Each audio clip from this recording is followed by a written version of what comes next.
Welcome, everyone, to the Clackamas County Board of Commissioners issues and updates on February 14th, Valentine's Day. I'm wearing pink. And happy Valentine's Day to all of you. County Administrator Gary Schmidt, you're up. Thank you, Chair Smith. Commissioner Schrader is out of the office today at the National Association of Counties Conference, so she will not be here, but all their other commissioners are present. Before we start today, commissioners, I would like to recognize a county employee who literally saved a member of the public's life yesterday. So I'm going to ask Ken and Jennifer to please come forward. This just happened, and it's so amazing. I want you to hear it and the public to hear it as well. I've always said our employees are amazing, and I know you know that, and that we save lives every day through the course of our normal work as public employees. But Ken literally saved the life of a member of the public yesterday. So Jennifer is the manager in Children, Family, and Community Connections in Health, Housing, and Human Services, as is Ken. Jennifer, would you just quickly introduce Ken, and then Ken, tell us what you did, please, yesterday. Thank you. Good morning, Board and Administrator Schmidt. My name is Jennifer Harvey, and I'm the manager of the workforce programs at CFCC. Ken is our veteran employment specialist, and I will let you know what happened. Let him tell the story of what happened in Molalla yesterday. Oh, wow. So, on my way up Sawtell Road out of Molalla to go visit a veteran, and happened to come around the corner, and there was a rollover accident. A young man was stuck in a vehicle, so I went down and literally talked with him, got him out of the car. The car was on fire. I don't know if you've seen the pictures, but it was starting to burn. The amazing thing of this was the car was upside down, and he was literally talking to his mom on the phone, and I broke out the window and commenced pulling him out of the vehicle. He was still wanting to talk to his mom, had his hand on the phone, and so I had a conversation with Mom as the car was literally starting to engulf. So Wow. I pulled him out, got him out. He and I worked on it together, and I finally got him out of the vehicle, drug him up the road a little way, sat him down, and within a few minutes the car was completely engulfed in flames. Yeah, it backed up traffic a little bit, but right place, right time, I guess. I don't know. That was before first responders arrived, so Yes. you literally saved that young man's life. Yeah, I was the first one. I was the first one on site. I came around the corner, and it had just happened, but there was fuel, there was flames, and it only took a few minutes, and it was. And again, the poor guy was a young man. He was pretty shook up, and so no responders were there yet. Some of the folks were driving by. Even a school bus of kids, we stopped them and turned them around. Some other folks stopped to help. So, but yeah, you just never know when you happen to be in the right place, the right time, and there's somebody in need. So. I was a little late to my employment meeting with one of my my veterans, but yeah, that's. It's a good story for your veteran, I bet. He was kind of, he couldn't believe. He lives way up on top of Sawtell Road, so he was way out there, and he said, "Well, that's not Way uncommon." out there, too. I used to live 10 miles out there years ago. Oh. Thank you for your service, Gary. There's got to be some type of an award. Oh, we'll find one for you. Oh, I mean, no, I just got to say, no. I'm so impressed. I mean, imagine anyone that you're in that situation. I mean, what goes through your mind? You panic? Do you leave? Do you call the police, or do you jump to action? Now, Ken, you're not a deputy. You're not a first responder. You're a dedicated public servant who does workforce work for our veterans, and you saw someone in need, and you jumped in and saved a person's life. I'm just so overwhelmed. I wanted you to see this and hear this, commissioners, and our public. That is what public service is all about, Ken. I'm so impressed, so impressed. I'm just glad that we were there. I was able to at least help poor Caleb out and get him out of the vehicle on time. So, yeah. This is not the first time Ken has saved a life. Oh. In his years of public service, he is known as being in the right place at the right time a number of times. A story that I know that no one else knows, really, is that Ken was visiting a veteran who didn't look well one day, and he asked him how he was feeling, And the veteran told him how he was feeling, and he said, I need you to call your doctor right now. And the individual called his doctor, and his doctor said, is there anyone there with you who can take you to the emergency room? This veteran was having a stroke. Oh, And Ken took him to the emergency room. And again, these are the kind of things Ken picks up on. During the wildfires, Ken has property in West Lynn, and he opened that property for families that had animals that were being evacuated from Canby the second time. And so people were just showing up in his yard, and he and his family were feeding them and caring for them. And I think we even had a county employee that was looking for a place for her chickens and rabbits, and Ken took her in. So they were coming with their RVs and camping on his property. So Ken is always there to serve the public of Clackamas County. He's an awesome representative of our spirit motto, and he goes above and beyond each and every day.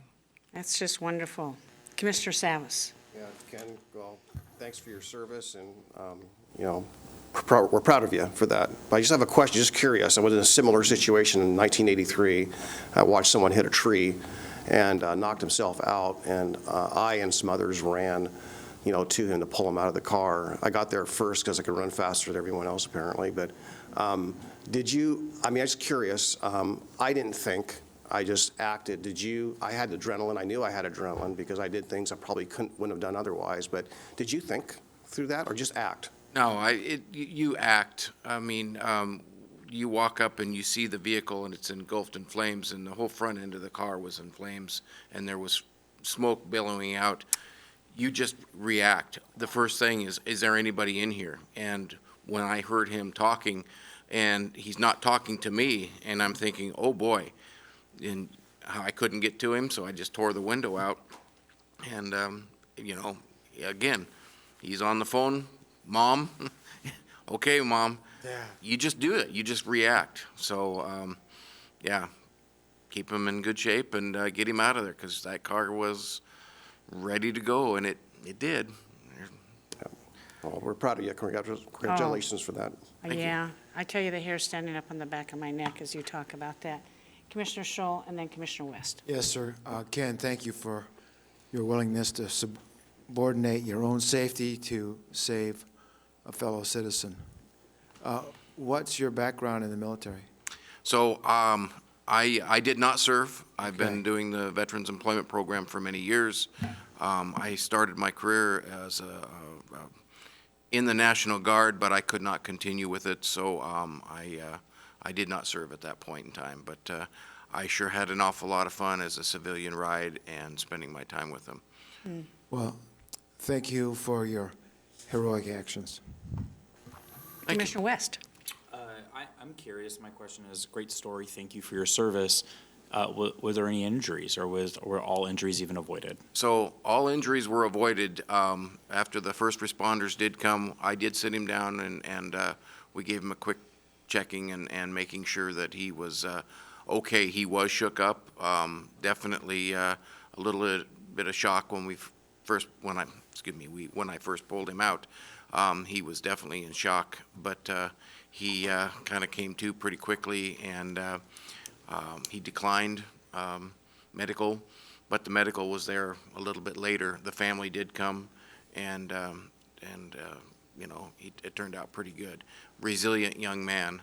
Got to talk with Mom on the phone, so that was kind of interesting. But yeah. So I just want to say this, I am impressed by your humility in this process, and your selflessness.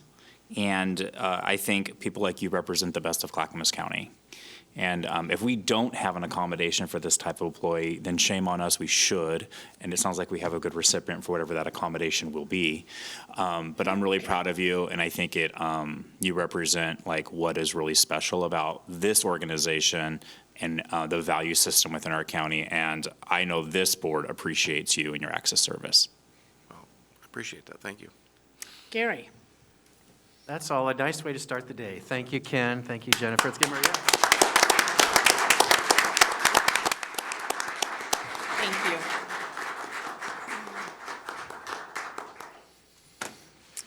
Okay, Chair, would you please convene as the Housing Authority of Clackamas County? I will recess as the Board of County Commissioners and convene as a Housing Authority of Clackamas County. And is Housing Commissioner Ann Leinster online? Nope, she is not. All right, so this is a request for consent agenda for the Housing Authority of Clackamas County. Item 1, approval of a construction contract with Normarco for the Housing Authority of Clackamas County-wide flat work project. Total contract value is $328,000 for 120 days. Funding is through the U.S. Department of Housing and Urban Development Capital Grant Funds. No county general funds are involved. Rod Cook, Tony Carter from Health, Housing, Human Services, and the Housing Authority. Please go ahead. Good morning, Commissioners. The Capital Grant Fund is issued by HUD, and the intention is to provide capital resources for extensive repair or replacement work on public housing, from dwelling work to site work. The contract scope of work includes removing, replacing, and repairing damaged driveways, walkways, and patios in approximately 25 units and restoring them to their original condition, allowing the Housing Authority to maintain its high performer status, prevent safety hazards, and provide energy-efficient public housing units up to HUD standards. Wonderful. Questions or comments? Yeah, I did read this. I was curious as to where this was. You know, which units, where, what address, or, I mean, I don't need the address specifically. Just want to get a thumbnail sketch of where it's at in the county. We have 445 units, and they're scattered throughout the county, and this is to cover 25 of them. Okay. And most of these are the scattered sites, the larger homes. Okay. All right. Good to know. Okay, thank you. Thank you. Any other questions or comments? Seeing no objections, thank you. Thank you. Chair, would you now reconvene as the Board of County Commissioners? I will recess as a Housing Authority of Clackamas County and reconvene as the Board of County Commissioners.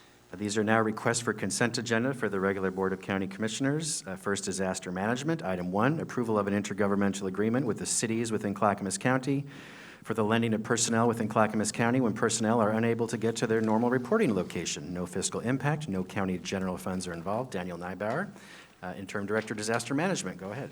Good morning, Chair Smith, Commissioners, Administrator Schmidt. This IGA will allow employees for the county as well as employees for the city to serve in the emergency operations centers of the closest EOC, or at least an EOC that they can get to in the event that roads are inaccessible, and provides us that flexibility and the proper coverage and terms. Interesting. Questions or comments? Seeing no objections. Thank you. Next, Technology Services. Item 1, approval of a board order authorizing an increase in purchase order authority under a cooperative contract with Dell Marketing for Microsoft Volume License Agreement Capacity Expansion. The amendment value is $584,504.88. Total contract value is increased to $3,117,449.52 for over 3 years. Funding is through departmental cost allocations and $237,871 in budgeted county general funds. Lanu Parapilli and Dave DeVore from Technology Services. Go ahead. Good morning, Chair, Commissioners, Gary and Tony. We are here to request your approval, for an amendment of a purchase order with Dell for a 3-year contract, for Microsoft Volume licensing increases. The increased amount is for $584,504. The contract is for 3 years, and that started in 2021.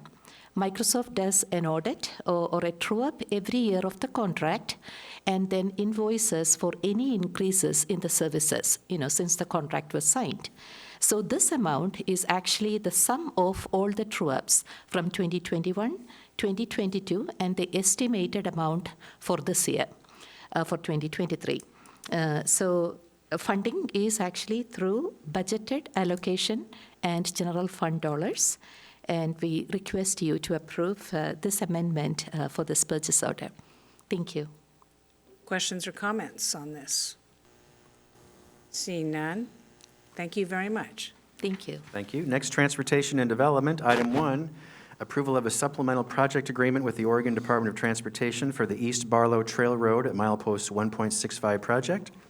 Agreement value is $1,502,214 with matching funds of $157,056 provided by county road funds. Funding is through the Federal Emergency Relief Program. No county general funds are involved. Dan Johnson, Transportation and Development, go ahead. In the interest of time, the materials before you are pretty self-explanatory. This supplemental agreement essentially is just a formal acknowledgement of the fact that we have sufficient funds in place to meet the requirements of this grant. I can affirm to this board that we do. We program those funds on an annual basis, and so they would be available when this project looks to move forward. Pretty good ratio. Yeah. Questions or comments? Seeing no objections, thank you. Next, Finance Department, item 1, approval of a public improvement contract with Yadon Mechanical for the Beaver Creek Clinic Utilidor Hook-Up Project.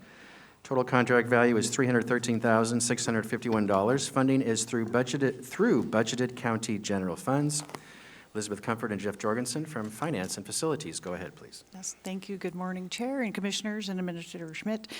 With me is Jeff Jorgensen from Facilities Management, and he is going to speak to this contract proposal before you to complete installation and further add efficiencies to our central utilities plant operations. Prior to the pandemic, we actually installed the Utilidor piping, and so it's been on hold for a couple of years just to go ahead and get this going. But it completes the connection to the Beaver Creek Clinic and the control system. So the HVAC system for the Beaver Creek Clinic will now be on the Utilidor, just like the PSB, the DSB, the courthouse will be. So it's just the completion of that project. Questions or comments?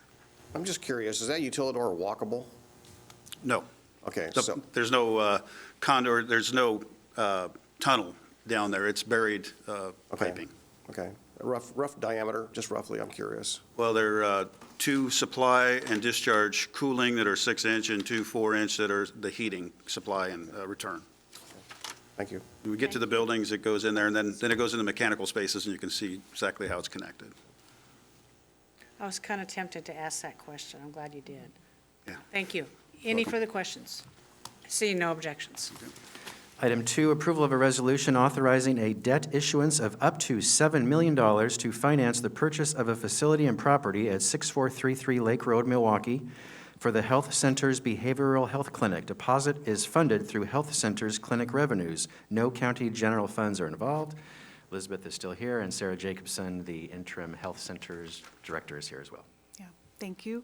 Again, this is related to our courthouse construction. We have demolished the Stewart Clinic and will be taking down the Hilltop Clinic, which is used to serve our children and families and adults in Clackamas County. And so we are looking for a new site for these clinics, and we've identified a space on 6433 Lake Road in Milwaukee. And this bond debt request for full faith and credit loan is up to $7 million to purchase this property and facility for future clinic use. So this will more than double the size of our capacity for this particular clinic, right? Good morning. Yes, that's correct. And we were running out of space, so to speak. And those buildings were aging. That's So correct. this is quite an improvement, I believe, and it's going to serve a much larger population. Now we just need to convince our governor, thank you very much, for providing money for education for mental health workers, so we get the people in there who can serve our population who are in need of these services. I'm very happy about this. Commissioner West. I just think for the public, and maybe a refresher for everybody, can you, because these are essential to stable, healthy communities, to help people meet their healthcare needs across the care continuum and lifespan. Can you just refresh for us exactly like what type of essential services happen at centers like this, and what this will allow us to do in the future? Absolutely. The services that are provided or that will be provided in the Lake Road building are outpatient behavioral health services. We serve all ages from 0 and beyond, up and beyond. We offer all different types of behavioral health services as well as outpatient substance use services. We have a specific child and family team. We have court teams. We offer neurofeedback. The services that we offer are broad and they're feedback informed, feedback treatment informed. And it really is our goal to offer quality care to all of the clients that walk through our doors that we can serve. One last quick question. Is there any primary medical care that also happens out of this facility, or is it mostly mental health, behavioral health services? At this time, we are not planning to offer primary health services in that location. We will offer psychiatrist and med services at the location, but not primary care. There will also be a pharmacy as well. Fantastic, thank you. Any further questions? This is a great project. Thank you. Thank you. Next, County Administration. Item 1, staff is asking to pull this item. For more information, we'll bring it back to you at another meeting. Item 2, approval of a subrecipient grant agreement with Clackamas Women's Services for nonprofit recovery assistance. Grant value is $1.25 million for 19 months. Funding is through the county's allocation of American Rescue Plan Act funds, ARPA funds. There are no county general funds involved. Martine Koblenz, the county's Equity and Inclusion Officer from County Admin. Go ahead, please. Good morning, Commissioners. So this is the previously approved ARPA dollars for nonprofit support. Nonprofits experience a negative economic impact when COVID hit during the pandemic, and now we're also seeing the aftermath of that. And nonprofits have been impacted in 2 major ways. One was, especially with COVID, an increase in mental health need of support, addiction and recovery, our youth and our older adults especially, food insecurity. So there was an increase in service need that has happened throughout the pandemic. And coupled with that is a decrease in revenue for the nonprofits. So they have been expected to meet the needs of community with fewer dollars. So we put out a notice of funding opportunity to ask for nonprofits who are in a place that are stronger with the capacity and that were minimally impacted to support nonprofits between 8 to 15 to provide direct payment as well as tools, resources, and guidance to ensure that organizations are able to address the issues that they experienced during COVID so that they can maintain resiliency in the future and weather the storm in the future. So that is what this is about. Can you tell me how many nonprofits will be in receipt of this money, and what is the average amount of the grant award? Yes. So we have 3 subrecipients in total, 2 today that we are coming in front, that are ready for that. Of the 3, each of them will provide between 8 to 15 nonprofits. And in terms of direct payment, it could be anywhere between $25,000 to $100,000 in direct payment support to the nonprofits, as well as providing assistance in training, resources, tools to support in technical assistance. Okay. And have those nonprofits been identified? The beneficiaries? Yes. The 3 subrecipients have done extensive outreach, but they haven't been identified yet because they're waiting for approval of this consent. Oh, I see. Yeah. But they have an idea who the money's going to, as soon yes, as we get yes. this out. Okay. Yes. Commissioner Savas? Yeah, so the packet uses the word CBOs, which Community-based. building organization. So I assume, so I want to just verify, I want to assume that it is for services related to health, housing, human services type stuff, supportive housing services, CBOs, or is it a variety of different types of nonprofits? It could be a variety of different types of nonprofits. We are prioritizing those that have experienced the increase in service needs, which is typically those community-based organizations that serve the vulnerable populations in that way. But it is for a variety of nonprofits that experience a negative economic impact. Okay, so just another way of clarifying, I know that, for example, you know, there are small business organizations that are nonprofit, right, that suffered impacts. They're not really CBOs per se, maybe, but they're nonprofits. Are any of those in that category as far as applicants, or? Right, so any nonprofit could be a beneficiary if they meet the criteria of showing that they were impacted by COVID-19, the negative economic impacts, and there is a prioritization for those that are serving those populations, because ultimately we want this to serve the community and the community's needs. Okay, thanks, Martine.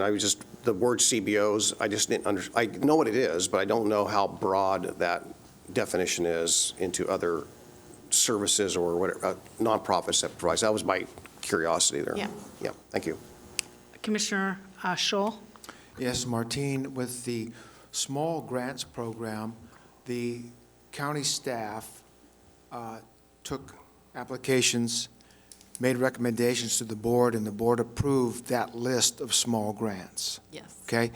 Why are we, in this case, taking $1.25 million and then asking, in this first case, Clackamas Women's Services Center, to make those decisions? Will the Board of Commissioners be able to view at least to see which beneficiaries will receive this money before it's actually granted, I guess is the word you'd use, by Clackamas Women's Services Center? If you're requesting that the board sees the list prior, I guess I would defer to Gary on how that might go. Well, before you answer that, it was my expectation that on this $4 million, that it would be, when it went out to the nonprofits, that it would go out actually from here to the respective nonprofits to be approved by the board. So I'm just a little bit uncomfortable with this process. So we brought this to you last year, Commissioners. You agreed to hire subrecipients to do the distribution of the funds. Otherwise, it would have been burdensome to county staff. We would have had to hire more staff just to administer the funds. Certainly, if it's a condition of this approval that you want to see the applicants before the subrecipients awarded, we can do that. That's not normal course of business, but this is just a board decision you gave us, so we're following your direction, Commissioners. And it's taken a very long time to get this money out the door. Right. And we have nonprofits who probably really need it, could be reimbursed for lost revenue, and increased loads on their capacity. And with ongoing inflation, you know, it's kind of rough out there. Yes, and we, you know, to your concern, Commissioner Schull, we have been working extensively with finance to ensure that, you know, the American Rescue Plan Act, the Treasury has a lot of guidance and requirements around reporting and eligibility, and so that is all within the contract, and we have our CBO liaison that would be working closely with these subrecipients to ensure that they are meeting the requirements of ARPA and also meeting the internal requirements at the county. So these subrecipients had to pass a risk assessment to ensure that they have the capacity to do that they would be able to do the reporting required, and that they would meet the criteria that we are naming here. Okay, thank you. Any other questions or comments? Seeing none, thank you very much for your work on this, Martine. Thank It's you. been a long time coming, I and it's know. been hard work. Thank you so much. You bet. All right, Item 3 is related, approval of a subrecipient grant agreement with Workforce Investment Council of Clackamas County, doing business as Clackamas Workforce Partnership for nonprofit recovery assistance. Grant value is $1.25 million for 19 months, funding through the county's allocation of American Rescue Plan Act funds, or ARPA funds. No county general funds are involved. So same program, just this is the second subrecipient, and we'll be coming forward with the third one Okay. in a couple weeks. Okay. Questions or comments? Seeing no objections. Thank you so much. Thank you. Next, Health, Housing, Human Services. Item 1, approval of an intergovernmental revenue agreement with Sandy Fire District Number 72 for medical direction. Agreement value is $7,350 for 1 year. Funding is through the Sandy Fire District. No county general funds are involved.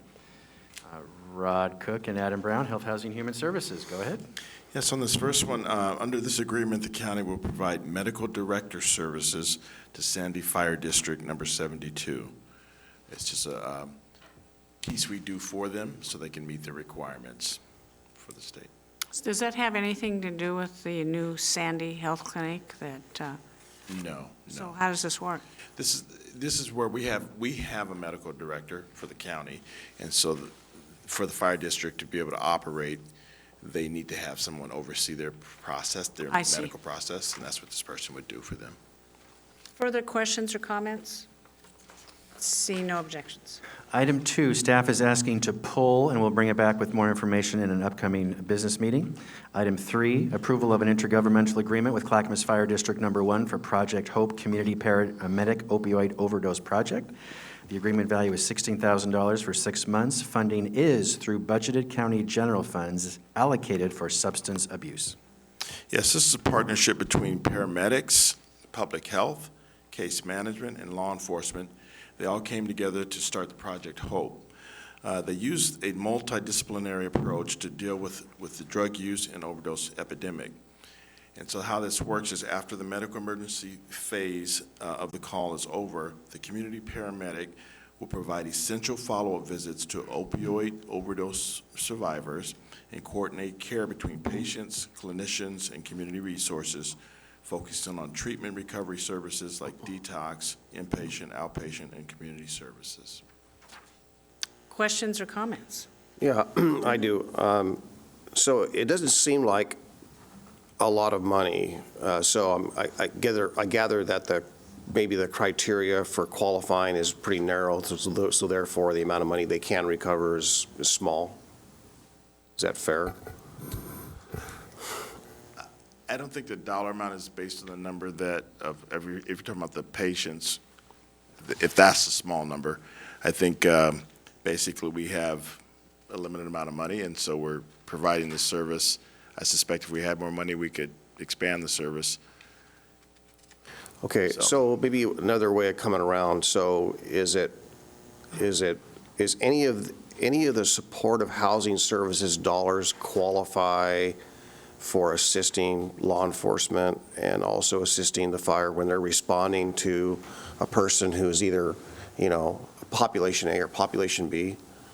So supportive housing The services. SHS program? Yeah, it's a different funding source in this one, but go ahead. Do you want to have a discussion about like the integration between street outreach and fire relative to things like opioid issues on the streets? Well, specifically to the population and the LIP, right?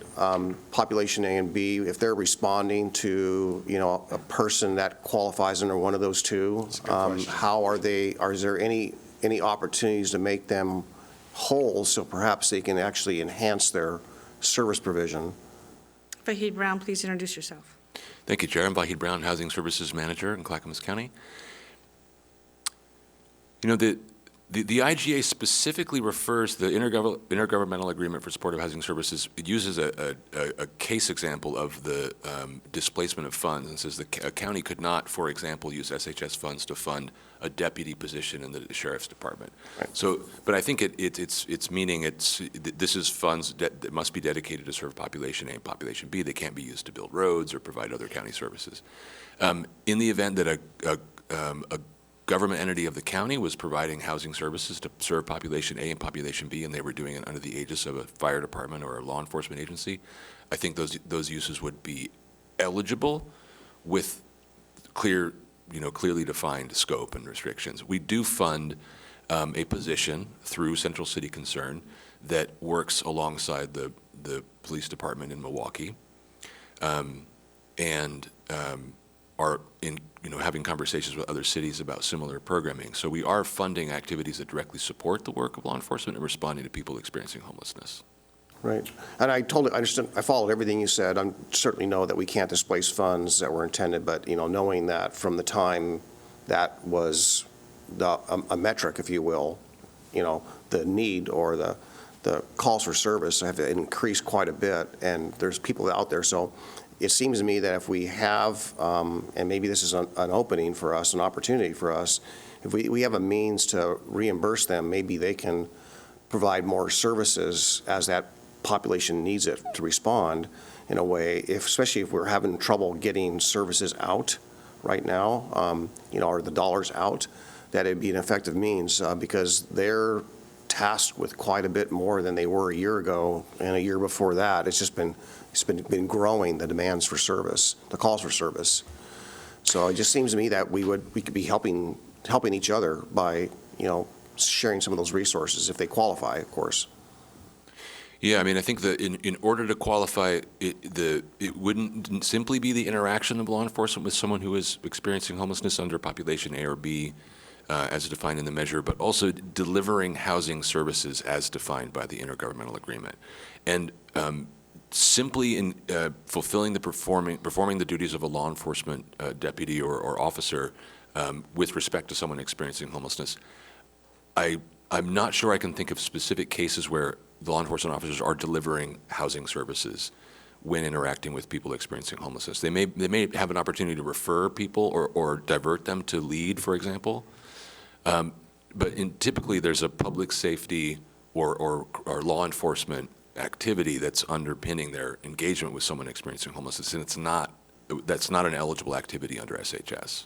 Okay, so if I may, I think this is a really quick one. So if we're housing an individual, John Smith, right? We're housing John Smith, and John Smith is at the store and has some kind of a episode or a situation, and they respond. That doesn't qualify if he's off-site. It has to be on-site. Right. If the response there is about either public safety or life and health, and not a housing service.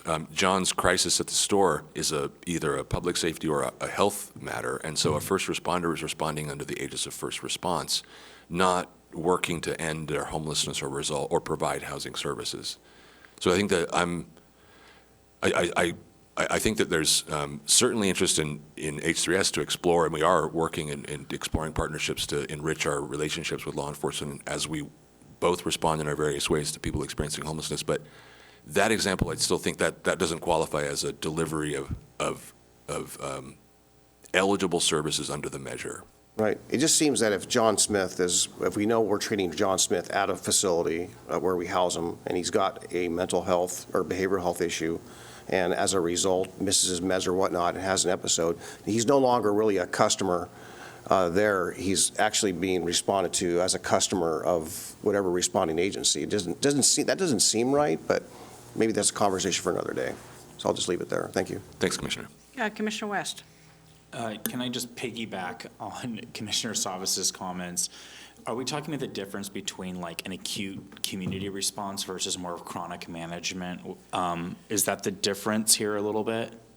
Yeah, I was speaking more on a person with chronic behavioral health issues. But if they have an acute on chronic issue within the community, the response is different. Is that what you're saying, Vahid? Well, the measure and the intergovernmental agreement define what supportive housing services are. It's broad, but it's categories of services that are meant to end someone's homelessness, to help them obtain permanent housing and be successful in housing. Those services that can help them be successful in housing are very broad and can include clinical behavioral health support. I mean, we can fund clinical behavioral health services to households that we're serving.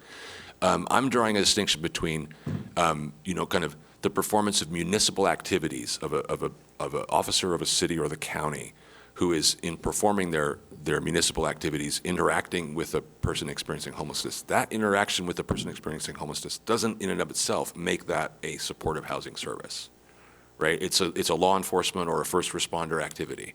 And SHS doesn't fund those activities because it's not specific to ending someone's homelessness, if I'm making so that's the distinction I'm trying to draw.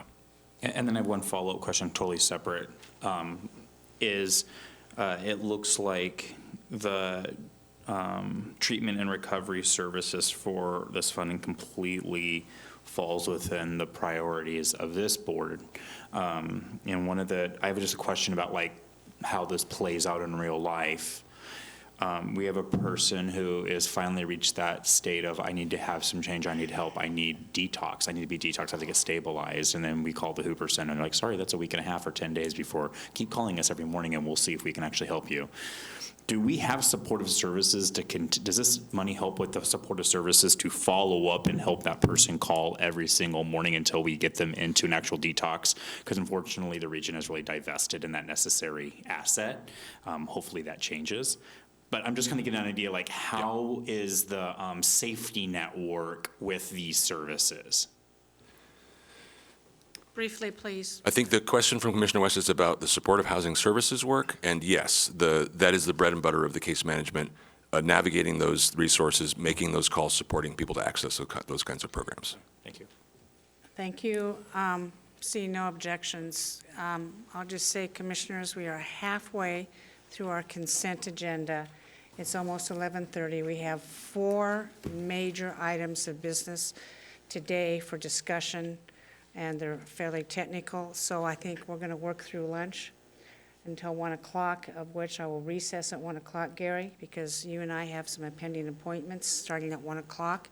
We'll work through lunch. If whatever we don't get done today will carry over, and you can make the decision on which items to carry over if we don't complete that. Thank you. All right, thank you. Item 4, approval of an amendment to a research subaward agreement with Oregon Health and Science University for an addiction treatment for opioid use disorder for incarcerated individual study. The agreement value is $61,372 for 1 year. The agreement value is now $138,728 for 2 years. Funding is through the Oregon Health and Science University. No county general funds are involved. Yes, this is a national study funded by the National Institutes of Health to support research on effective addiction treatment for opioid use disorder in the criminal justice setting. I could say more, but I'll stop there. Questions or comments? Seeing no objections. Item 5, approval of a federal subrecipient agreement with Clackamas Women's Services to provide legal assistance for domestic violence restraining order petitioners. Grant value is $153,017 for 2 years and 9 months. Funding is through the U.S. Department of Justice Office on Violence Against Women, fiscal year 2022, Improving Criminal Justice Response Grant. No county general funds are involved. Yes, through this agreement, we anticipate conducting approximately 200 consultations with petitioners and providing legal representation at contested protective order hearings for at least 250 petitioners. Thank you. All this information is great, and it all bears good discussion. If any of us, including myself, have further questions, just email either Rod or Adam to get more information on it. Any questions or comments? Seeing no objections. Item 6, approval of an amendment to a revenue sub-agreement with Oregon State University for parenting education expansion. The amendment value is $98,035. The total grant award is increased to $265,820 for 2.5 years. Funding is through the Oregon Parenting Education Consortium. No county general funds are involved. Yeah, this one would expand parenting education programs and will provide equitable prevention, early intervention, and system coordination services to children and families with children ages 0 to 6 to ensure they have a safe and stable home environment and academic progress. Questions or comments? Seeing no objections. Item 7, approval of an amendment to a revenue sub-agreement with Oregon State University for parenting education expansion. The amendment value is $58,770. The total grant value is increased to $117,540 for 2 years. Funding is through the Oregon Department of Human Services. No county general funds are involved. This is very similar, but the targeted population is 6 to 18 years old on this one. Questions or comments? Seeing no objections. Item 8, approval of an amendment to a federal subrecipient grant agreement with Clackamas Women's Services to improve the service delivery of the Criminal Justice Response for Domestic Violence Program. The amendment value is $45,510. The total grant value is increased to $306,052 for 3 years. Funding is through the U.S. Department of Justice Office on Violence Against Women, fiscal year 2019, Improving Criminal Justice Response Grant. No county general funds are involved. This amendment would continue to provide legal advocacy to domestic violence survivors and training to law enforcement, prosecutors, and other professionals to enhance the response to protective order petitioners and interpretation services. Questions or comments? Seeing no objections. Item 9, approval of a subrecipient grant agreement with the City of Estacada for ADA ramps and sidewalk improvements. The grant value is $145,000 for 1 year. Funding is through Federal Community Development Block Grant. No county general funds are involved. Yes, and this is the Community Development Block Grant Fund from HUD to be utilized for local public safety improvement. Questions or comments? Seeing none. Item 10, approval of a professional services contract with Housing Development Center for the administration of the Regional Long-Term Rent Assistance Risk Mitigation Program for Clackamas County. Total value is $2,391,607.08 for 4 years. Funding is through Metro Supportive Housing Services Funds. No county general funds are involved. And I've brought Adam with me here today to talk about the risk mitigation program. We'll be quick, though. Adam Brown, Deputy Director, Health, Housing, and Human Services. So this contract is more than a year in the making and involved really close coordination with our Tri-County partners in Multnomah and Washington County. This increases housing options for vulnerable and high-needs populations by reducing the financial risk to landlords that rent their units to Regional Long-Term Rent Assistance Program participants. The Regional Long-Term Rent Assistance Program, known as ARLA, is one of the key strategies for achieving the goals of the Supportive Housing Services measure. ARLA is a critical tool to ensuring housing stability and supportive housing placements for households who experience long-term homelessness and others who are experiencing or are at risk of experiencing homelessness. The risk mitigation program incentivizes landlords to make their units available to ARLA program participants by mitigating financial risks associated with damage to units or loss of income resulting from renting to an ARLA household. Landlords can recover losses by submitting claims for physical and operational losses to the Housing Development Center, which is administering this program on behalf of the Tri-County partners. Each of the counties will hold its own RMP contract with HDC, but those contracts mirror one another and operate under the same set of program policies. Wow. Good program. Questions, comments? Commissioners, you can say something, but be brief, please, Commissioner West. Is this the same program where Multnomah County will pay like a year's worth of rent for people, for landlords? Is it similar, different? It's a different program, but embedded within that program is a similar benefit to the landlords, right? Where the county, Multnomah County in that case, is offering their assurance that they'll support landlords in this way if that unit is damaged. Do people who take advantage of these rent, do they have any skin in the game? Do they have to pay any rent themselves, or the taxpayers paying all the rent? No, so this operates similar to a federal voucher program where participants are paying up to 30% of their income on the rent, and the ARLA program closes the gap versus the market-based cost of renting that unit. Thank you. Thank you. Hearing no objections. Chair, if I wouldn't mind, I know we're short on time, but I want to acknowledge this took really intensive work on the part of Clackamas County staff to coordinate the development of this contract. Erin Fernald is a management analyst in Housing and Community Development Division. She was responsible for convening the Tri-County partners and putting this contract into place, and she did a tremendous job. I just want to acknowledge her effort. Yes, it is very complicated. We do appreciate her work on this. I'm sorry we're just short on time today. Thank you. No, hearing no objections. What's up? Item 11, approval of a revenue agreement with Care Oregon for the Behavioral Health Integration and Access Project. The agreement value is $500,000 for 9 months. Funding is through Care Oregon. No county general funds are involved. Yes, if approved, this would support care coordination, member engagement, and staff training for electronic health records and telehealth services to avoid access gaps. Questions or comments? Seeing none. Item 12, approval to apply for a Project Turnkey Hotel Site Support Grant. Grant value is $250,000. Funding is through the Oregon Department of Housing and Community Services. No county general funds are involved. A reminder, at your retreat last week, I asked permission, commissioners, for you to apply for this because it was due last Friday. So staff has done it, but now we're closing the loop and getting your formal approval. Go ahead. We are indeed closing the loop, and we'll talk about this a little bit more when we touch on the Project Turnkey update. But the Oregon Department of Housing and Community Services was allocated $2.5 million to support hotel motel sites acquired with Project Turnkey 2.0 funds. Specifically, these one-time funds are available to support shelter facility operations, shelter operations maintenance, and rehabilitation, renovation, or conversion of those units. Awardees are eligible for up to $250,000 each, and spending must occur by the end of this fiscal year.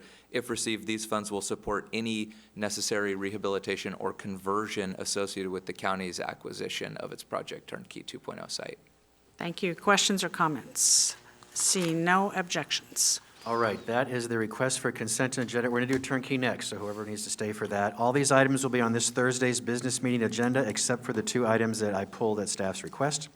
There are 4 items, Commissioners, you must do today because they are timely and you're not meeting next week. And I'm going to change the order on your list. Here's the order we'll do. Turnkey first, then Abernathy Green, then Oregon Main Street Grant, then legislative update.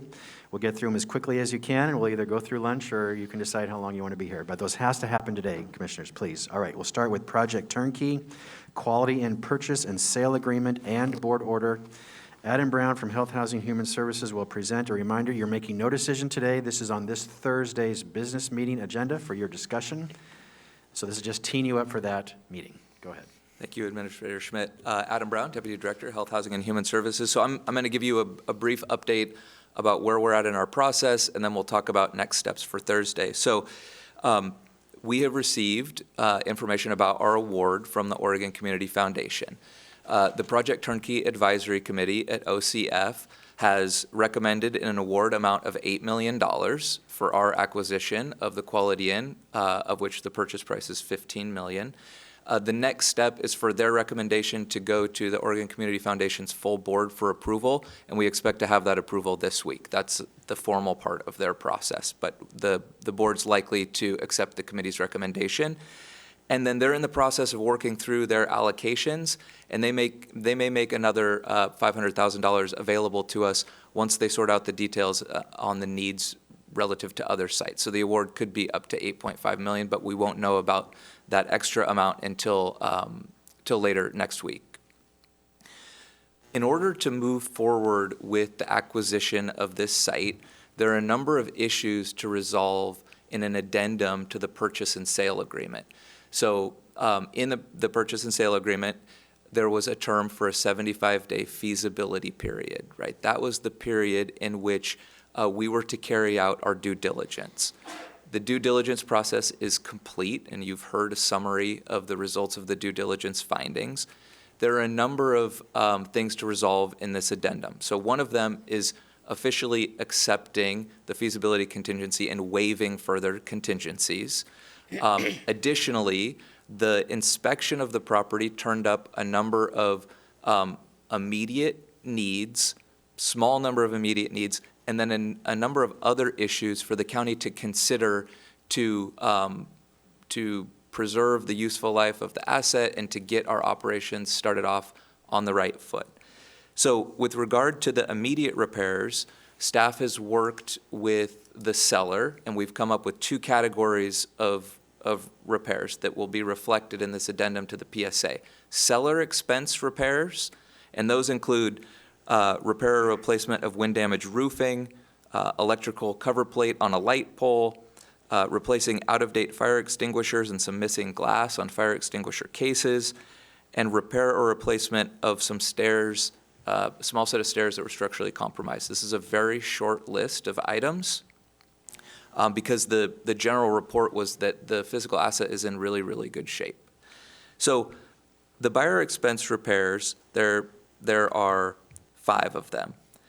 One of the water heaters is reaching the end of its useful life. It's still functioning today, but we have an interest in not disrupting our operations by going ahead and replacing that now. We also want to decommission the swimming pool. We want to acquire 10 PTAC units, which are the small heating and cooling units in the rooms. Those have a useful life of 7 to 10 years. We want to have 10 on hand so that we're not stuck with a situation where one goes out and we're trying to source them to keep someone safe and warm.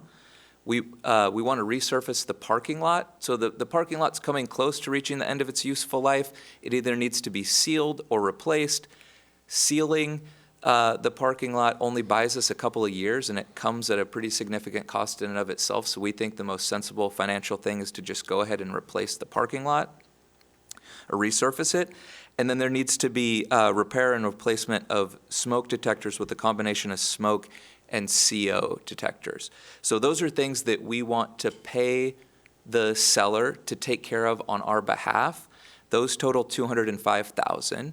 You just heard me describe opportunity for funding from the Oregon Housing and Community Services that is allocated specifically for things like this, right? Things that we need to take care of to set ourselves up for success in putting a site into use. That grant award amount we expect to be around $250,000. That more than covers the proposed buyer-paid expenses that we're contemplating in this addendum. And so those are some of the key things that you will see in this addendum if you agree to move forward, right? Those are going to be part of the board business meeting for discussion, along with an order. And the order is your affirmative approval to move forward on the sale of this property, and it delegates signature authority to the chair and the county administrator to sign all of the documents related to closing that are consistent with what the board has already approved. Thank you very much. Gary, when will the new documents appear online? So we will have, the information we have as of today, we'll post it online before the end of today. And then there's, I guess, anything that changes between now and Thursday, we'll tell the board and post it online too. Okay, and the documents are going to be what we have in our packet, or are they going to be updated further? Go ahead, Adam. We have the majority of this material. So we have a staff report prepared for the purchase and sale agreement addendum. We have a staff report for the board order and the order itself.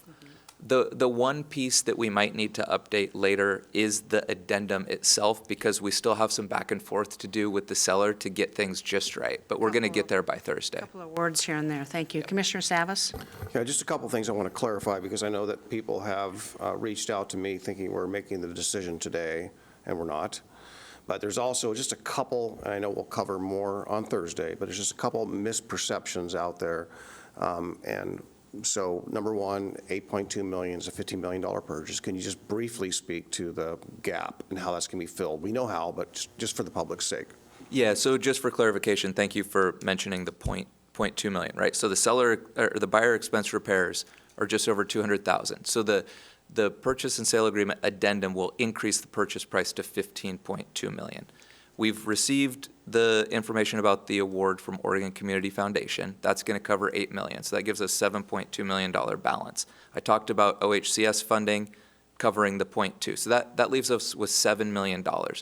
We have resources available to fund that. We have Metro Affordable Housing Bond, Rapid PSH funds. We have some behavioral health housing funding that was allocated by the legislature in 2022 under House Bill 5202, if I get that right. And then we also have supportive housing services funds that we would need to close any additional gap. But those two resources more than cover what we need. Okay, thank you. And the other thing, just for clarification, the other misperception, again, there's a lot of them out there, but one I want to just make sure is that people know is that this particular facility appraised at $15 million. Is that correct? That's correct. Okay. So I think there's some misperception out there that it appraised for a lot less, and that yes, anyhow, thank you for that. And we have that'll be available for the public viewing? Yeah, there's intention to make both the physical inspection report and the appraisal available online today. Great, thank you. Today? Yes. Thank you. Other questions or comments? Commissioner, Scholl, I think you are first. Thank you. Yeah, thank you for making all this information available to the public. It should serve to, increase the knowledge on the facts. One other question is regarding the public outreach efforts completed by PGA. Will that also be available on the website for people to look at? I believe that PGA's public report on the community engagement activities is already posted online, but if it's not, certainly we'll make sure that that happens. That'd be very helpful. Thank you. It's already online. Maybe there's some way to link it to the business meeting page so it's all in one place. Got it. Our Yep. staff will work on that. Yep, I see a thumbs up in the back. Thank you, Sue. Commissioner West. Thank you, Adam. I already know kind of the answer to this question, but just for the public's information, we're going to be investigating on whether or not the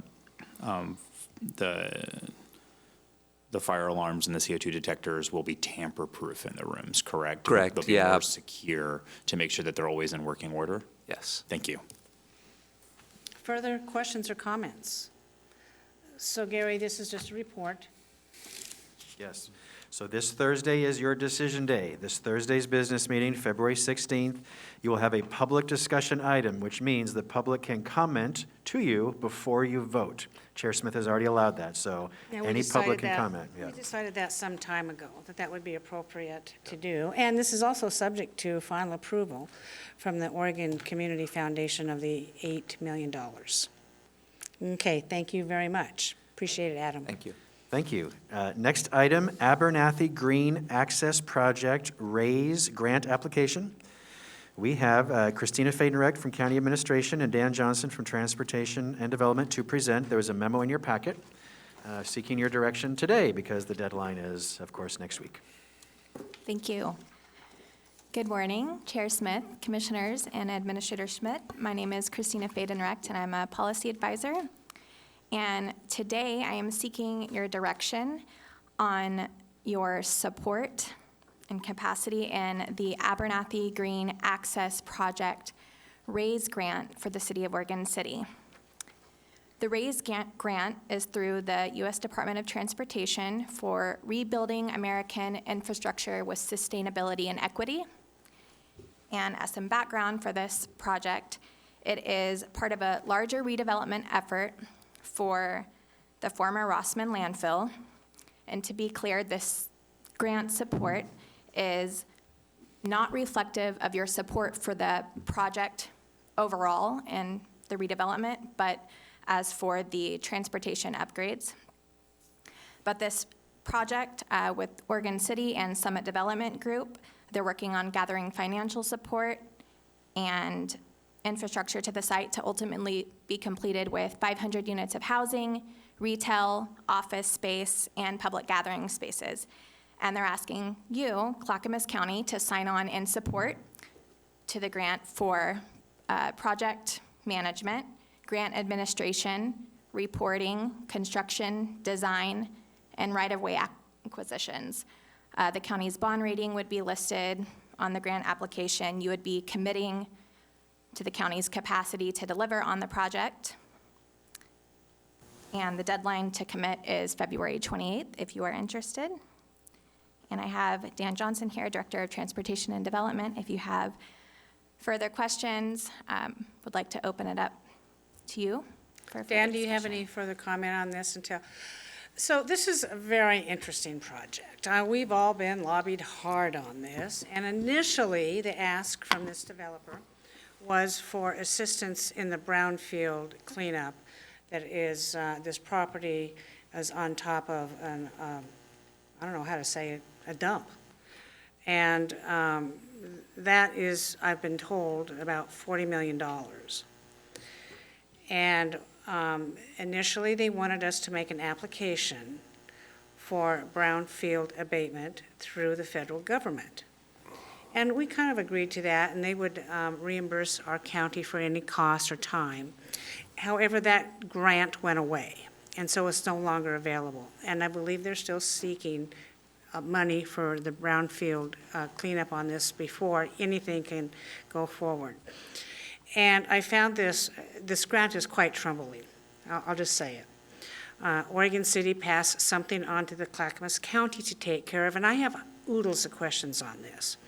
Why are we doing a transportation project before we even know if this project is viable? This is going to cost us a lot of money. Are there transportation SDCs in the area for development? Which government is the recipient of that? On and on and on. I don't know how much this particular developer, what's his skin in the game?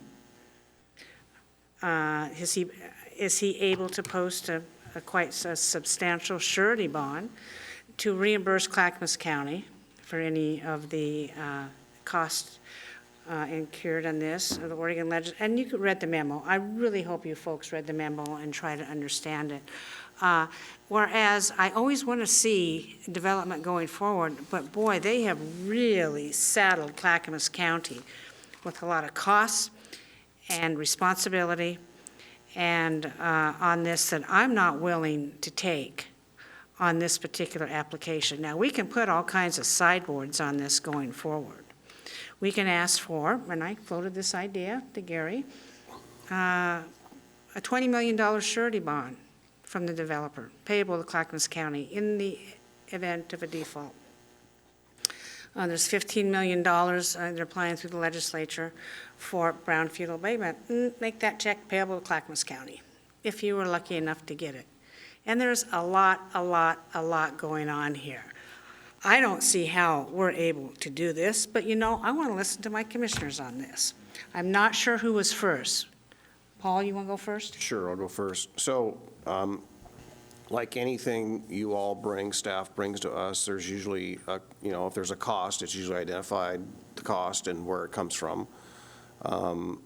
It's not clear to me that there's a real cost here for us other than, if I heard it correctly, an ability to staff, right? And so if there's a staff commitment, and I know that there's limited capacity, but if there is a staff commitment, is that eligible to be funded or reimbursed either from these folks and/or with lottery dollars, economic development dollars? I mean, where's that come from? And to the chair's point, are there any other costs we're not aware of? I'm assuming we're just an agent here offering staff support, but I need clarity. That could be a negotiation you have with the development group and City of Oregon City as the project funding recipients for the grant, and the administrative overhead allotment isn't explicit in the notice of funding opportunity, so it depends. Dan?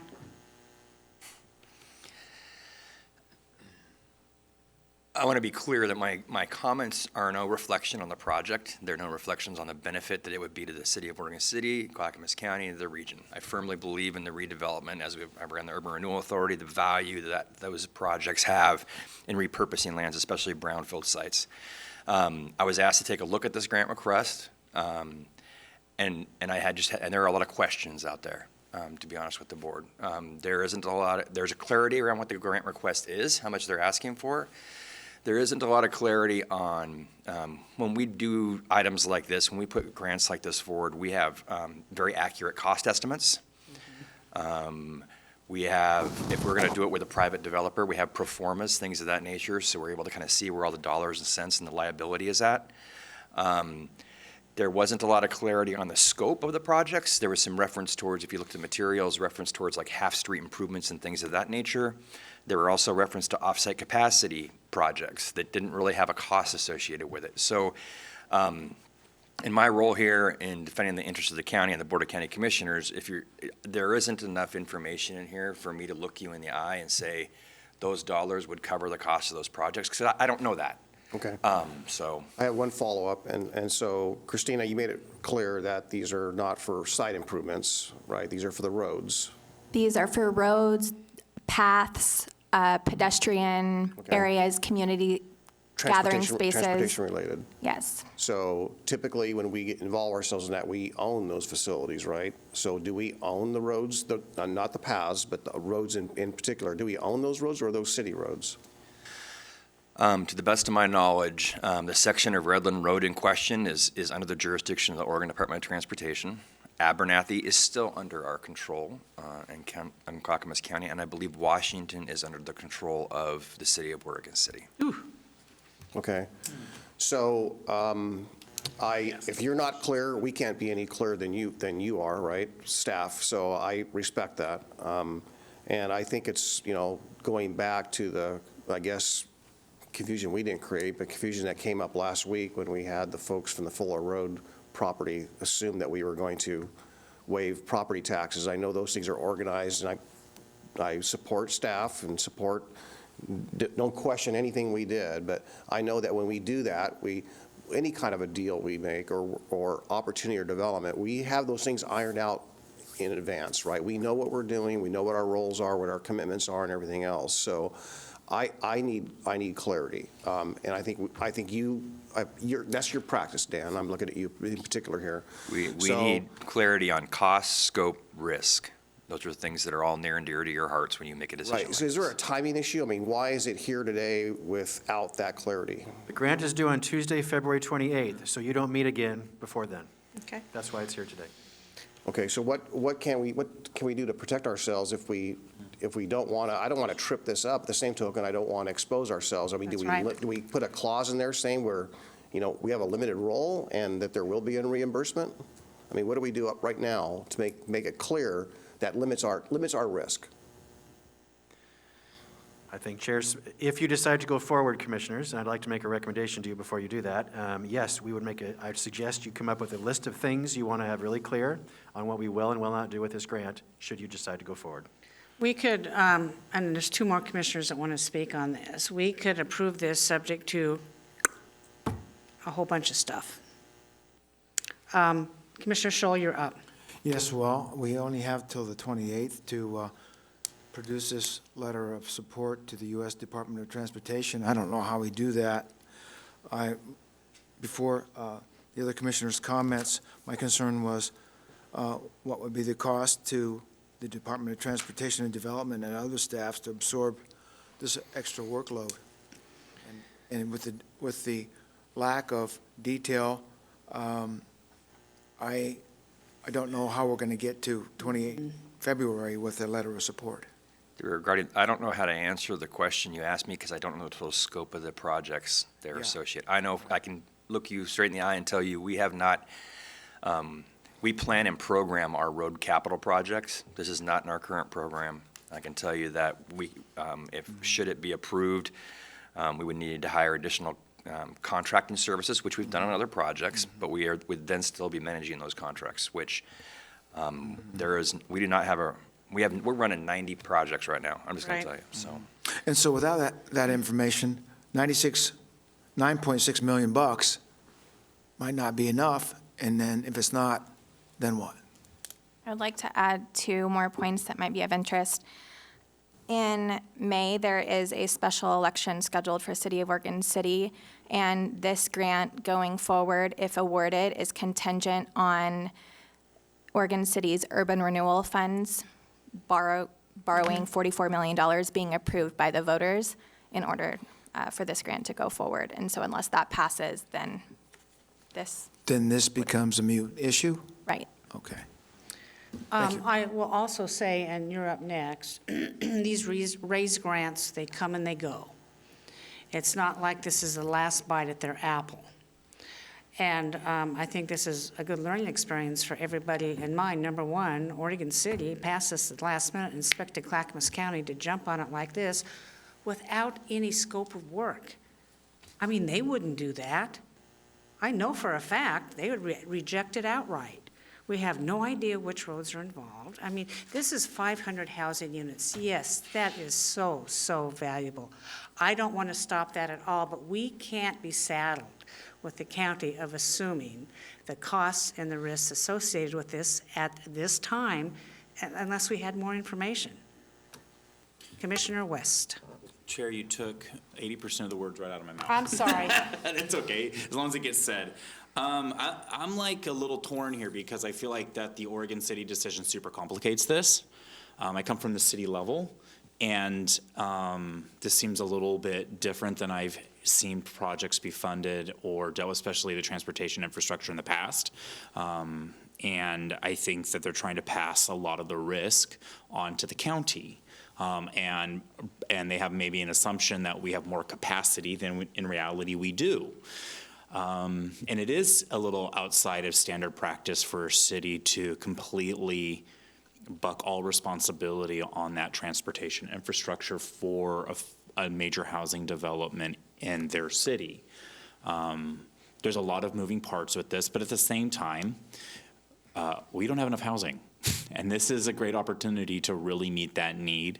It's very visionary what the builder wants to do. It's very inspirational. it reminds me on a much larger capacity than the neighborhood I live in Villebois, in Wilsonville. I want to be really helpful on meeting that common goal. It just seems like the risk assessment and the burden on the county is a little disconcerting. I don't know. I don't know if somehow we're able to help get this letter out there. Does that really, where does that put us? Like, does that really put us in a bind? Does it help us really kind of move the ball down the field to get an important housing developed? I'm a little bit, I want to, but there's still a lot of unanswered questions. And I wish that we had a different type of decision that was more collaborative from other partners and engaged in the process. And it feels like we're being stuck with a larger burden than we anticipated. Commissioner Savas? Yeah, just real quickly, the 28th is a Tuesday. Sounds like we could, if there was a meeting of the minds and there was a way, then there's still the opportunity to bring it back next or that week, the 27th or 28th, if we can sort out all these details. But when I do hear the word capacity, I certainly know that that's kind of a flag. If we don't have, even we are paid in full, if we don't have the capacity, then we're compromising some other projects that are priorities. So that's, we don't have enough information. I just hope that, Gary, I'm looking at you, that we can come back. If this is viable, we can do this and do it without compromising our own projects and any liabilities and answer all these, or address all these concerns. I'm okay. If not, then I don't hear that there's support to move this right now. I agree with Commissioner Savas. I don't see a lot of overwhelming support on this because it's just not outlined for us. Gary, do you want to comment on it? Yes. Commissioners, my job is to implement your policy direction, and I and staff always give you the information you need, and we tell you if we can deliver for you or not, because I don't want to fail and staff don't want to fail for the decisions you make. We do not have capacity to implement or deliver this grant, period. There's no more data I need. I'm telling you this right now. We're about to reduce our workforce.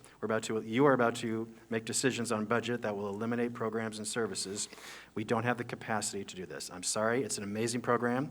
If you do choose to do it, then I will come back to you with a list of what you'd like to stop doing, because it comes down to that.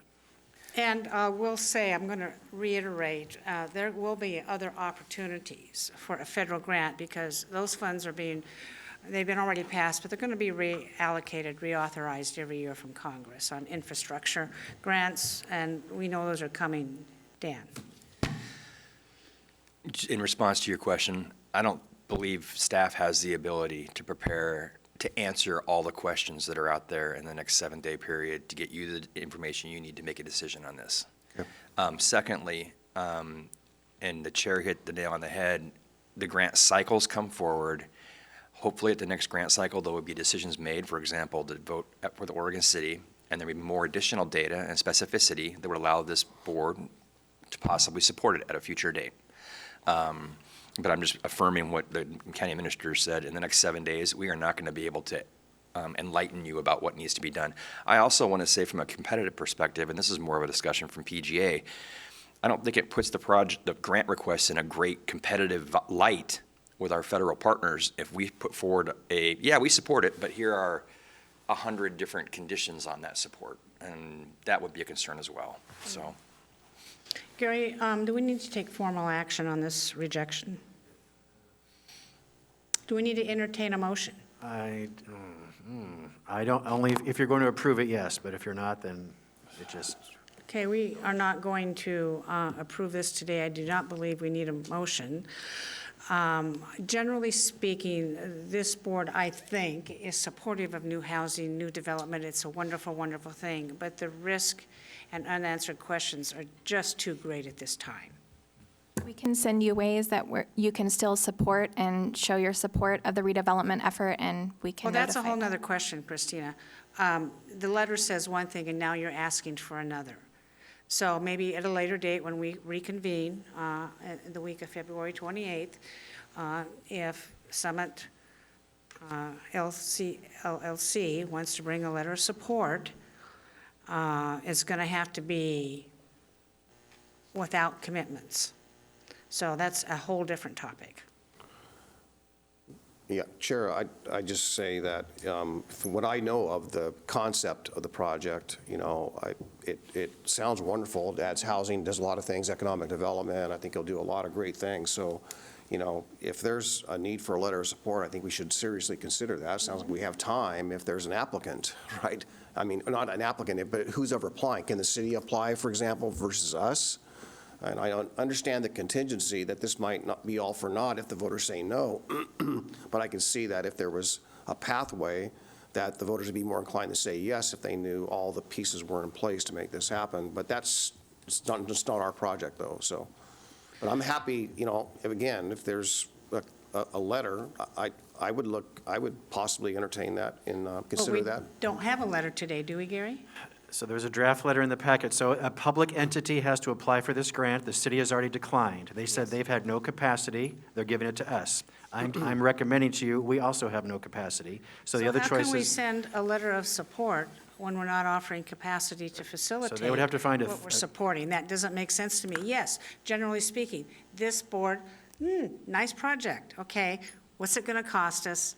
And the benefits, the risk, the whole thing.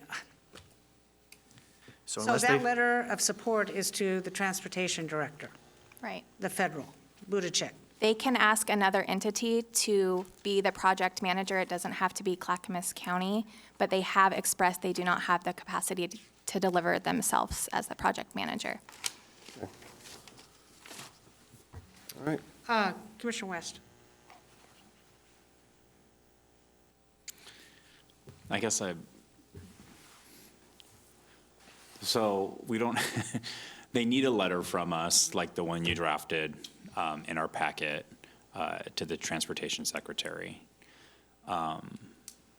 And what is there really, to draft that letter? I guess I don't quite understand the risk. Gary says we've already drafted the letter, but that doesn't mean that we're facilitating the entire grant process for them. It does mean that? We would be the grant Yes, administrators. because, Ben, in the letter, look at the very last paragraph. It says, Clackamas County will administer the grant, ensure the project meets the obligation. We can't do that.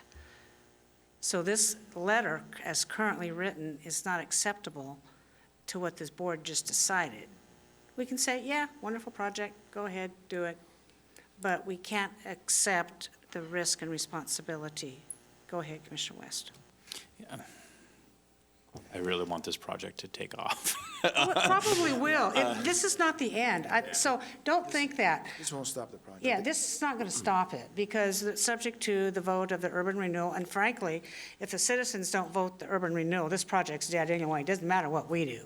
And there will be other opportunities, not only for a raise grant, but I assume possibly for brownfield abatement as well. One last on the thing. So is it better for us to approach a letter like this once we know what the citizens of Oregon City vote on, and then us to say or would this help the residents? Is it either way, like the citizens of Oregon City say, oh my gosh, Clackamas County is on board with this. This is visionary. We want to be on board too with the urban renewal project. Or is it more likely they get their grant once they've already passed the urban renewal project? I want us to be seen as really as partners trying to get this housing off the line. I don't know if all the other entities have been trying to have that type of mentality, but I think that that's our mentality. Yeah. I have Gary, I think your light was on first. yes, Commissioner West, your answer. So the vote is in May. The grant is due in 2 weeks. So the grant's due before the vote occurs.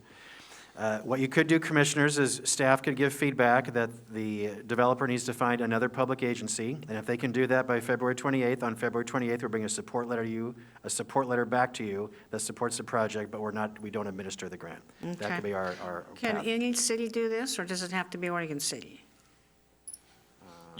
Theoretically, it could be city, it could be Oregon Department of Transportation. I see, okay. Yeah. Commissioner Scholl, you had your... No, Administrator Schmidt just answered my question. Okay, so Gary, have we discussed this enough for today? Yes, so I think I'm hearing, no action today. We will work offline with the developer to see if there's another entity that might apply. If so, we'll come back to you with a support letter only for the project on Tuesday, February 28th, if that happens. Okay. Thank you. Thank you. Thank you. Okay, for thank you, coming. Commissioners. Only 2 more items to go. Next, Oregon Main Street Revitalization Grant, Nancy Bush, County Administration. Please come forward. There's a memo in your packet. Go ahead, Nancy. So, good afternoon, Commissioners. So I'm here to talk to you just a little bit about the grant request that has come in from the Downtown Oregon City Association. This grant that they are seeking would take a look at our old courthouse, determine what, they could do a feasibility study to see what could go in there. They could do some updates on the studies that we've already done that related to occupancy and what that might look like. Anything about the ground it's on, how stable it is and those types of things. So this grant would, because we're the owner, we are required to give them and sign off into an agreement. So what we're asking for today is if you would like for us to move forward with that so we can develop the agreement and hopefully bring it back to you on the 28th for review and hopefully signature that week. This grant is due on March 16th. You do have a letter or a note in there from the mayor of Oregon City, who is also in support of the grant. They will be providing the match if they do receive the grant. One of the things I want to make sure it's clear that we can put into the agreement that, the county commissioners have not decided what is going to be happening with the old courthouse, and this is not in any way suggesting what we may or may not do with the courthouse. It's just providing us information, as well as Oregon City and the Downtown Association, what may happen in the future. Well, that is an issue for me because, I've been lobbied extremely hard to just give the courthouse away. We have a huge investment of a new courthouse here. The problem with this, as I see it, there's implied consent. There's implied, oh, well, commissioners, you let us do this feasibility study, so therefore you somehow must have thought it was a good idea that we come in and do this. I'm not convinced on this. And what is the 50% match on this 200,000 business? So that, it can be a soft match, it could be through volunteerism, but also Oregon City is So they putting want in- us to pay. No, Oregon City is doing the match. And where does the grant come from? I believe this particular grant is a state of Oregon grant. Okay, from which department? I believe. Oh, from the Main Street Vitalization. Yeah. Okay. Oregon Heritage, Oregon Parks and Recreation Department. Well, I'm not saying that I'm against Oregon City at all. I'm saying that I'm very concerned about the assumptions that people make going forward. We could sit here all day and say blah, blah, blah, blah, blah, blah, blah, but I know some of the people out there in the revitalization project, the Historical Society, and this and this and this. Commissioner Savas and then Commissioner Scholl.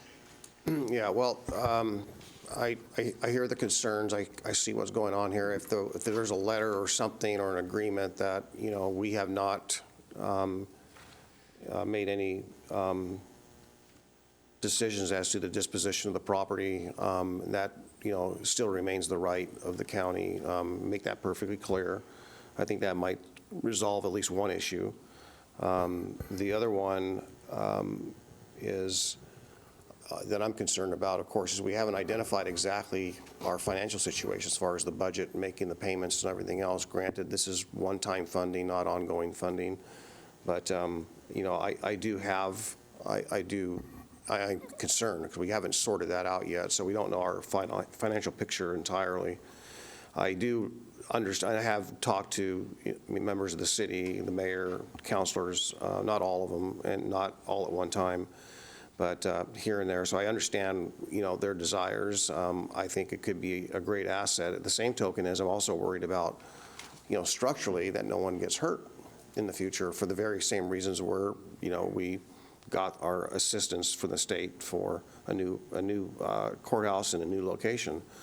So all that being said, is if there's an understanding that we maintain our flexibility, that if they want to go on with those conditions, and we remain flexible, we have that opportunity to do or adjust accordingly, then great. I'm okay with that. Commissioner Scholl. Yeah, I have a concern that if this were to happen, would there be any disruptions to the current courthouse operations? And it looks to me like this grant, the work they want to do with it, geotech, structural, seismic, architecture, and others, that's pretty involved. Wouldn't it be better to wait a year or so? We're still not going to be in that new courthouse until somewhere in 2025. I think this is a bit premature. So to answer your first question, we could, if the commissioners did decide to do an agreement, we could say that you could not disrupt the courthouse business, et cetera, and have that in there as part of the agreement. As far as the grant goes, if it becomes available again, it will not become available again until this time in 2025, and we would vacate in May of '25. Okay, thank So you. it's just a very tight. Okay, timeframe. I see. Commissioner West. I mean, I guess I'm fine with this as long as everyone is clear that we have no obligation to move this asset until we are ready and we deem it necessary and timely to do that, and we've done our due diligence, and there's zero commitment to the Oregon City that this will become an asset that they own. I know, it's always our intent, but you know what? Commissioners, we've been through so much. Gary, do we need a vote on this? Yes, please. I am not going to support this, but I'll entertain a motion. Your Honor, I move to, I don't know what I move to approve the the grant for partnering with the city of Oregon City to apply for approximately $200,000 regarding the courthouse on Main Street.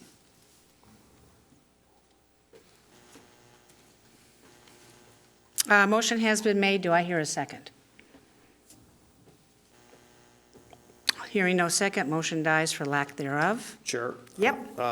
If there's a motion needed, I would like to. Amend mine? Pardon? You want to amend my motion? Well, I'll just make a new one because it failed for lack of a second. So I'll okay. just start, I can start fresh. And that is that, and just a question is, I'm looking at Gary here. Should we, if I wanted to, it says application has due on March 16th. There's a lot of time. Well, not a lot of time, but there's time. Is that, and I'll just put the motion out there to, if there's a letter of support with all that clarification, maybe bring that back. But absent having that clarity right now, I'm not prepared to move forward. But I'm not a hard no, period. But I would like to see what creative writing we can do in the letter. I don't think we need a motion for that. I think we can just direct staff. All right, that's what I'm asking. Okay. We'll Yeah. come back with a draft support letter of what the sideboards would be, and then you could approve or reject that. How's that? Okay. Nancy? Yeah, just real quickly, it will not be a letter, it will be an agreement. So it'll go through county council before we That's present, fine. but it is an agreement. I just want, there is a difference Okay. between a letter and Sure. agreement. That's fine. Okay. Any other comments on this? I would have voted no on my own. Well, I couldn't tell. We're just going to have a discussion, but I would have voted no on if I got that second. Yeah, even with the agreement, I still may be a no, but you know what? Let's just see what happens. Thank you, Nancy, for coming you. forward. Gary, what's next? Okay, thank you. Next, legislative update, Sue Hildick and Chris Lyons, Public and Government Affairs. There's a memo in your packet. Earmarks are due, federal earmarks, so seeking your guidance and direction on that.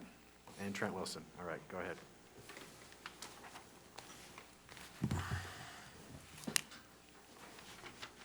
And the sun rises where? The sun Sunshine Highway? rises in the west, Sunshine Paul.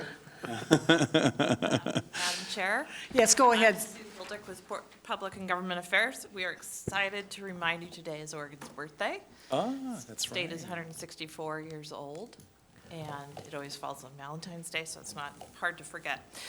Okay, directed congressional spending is back. It has been back for 3 years. We have received $12.2 million for 3 projects over those 3 years. We want to have a robust agenda to continue to take to our federal delegation, and that is what today is about.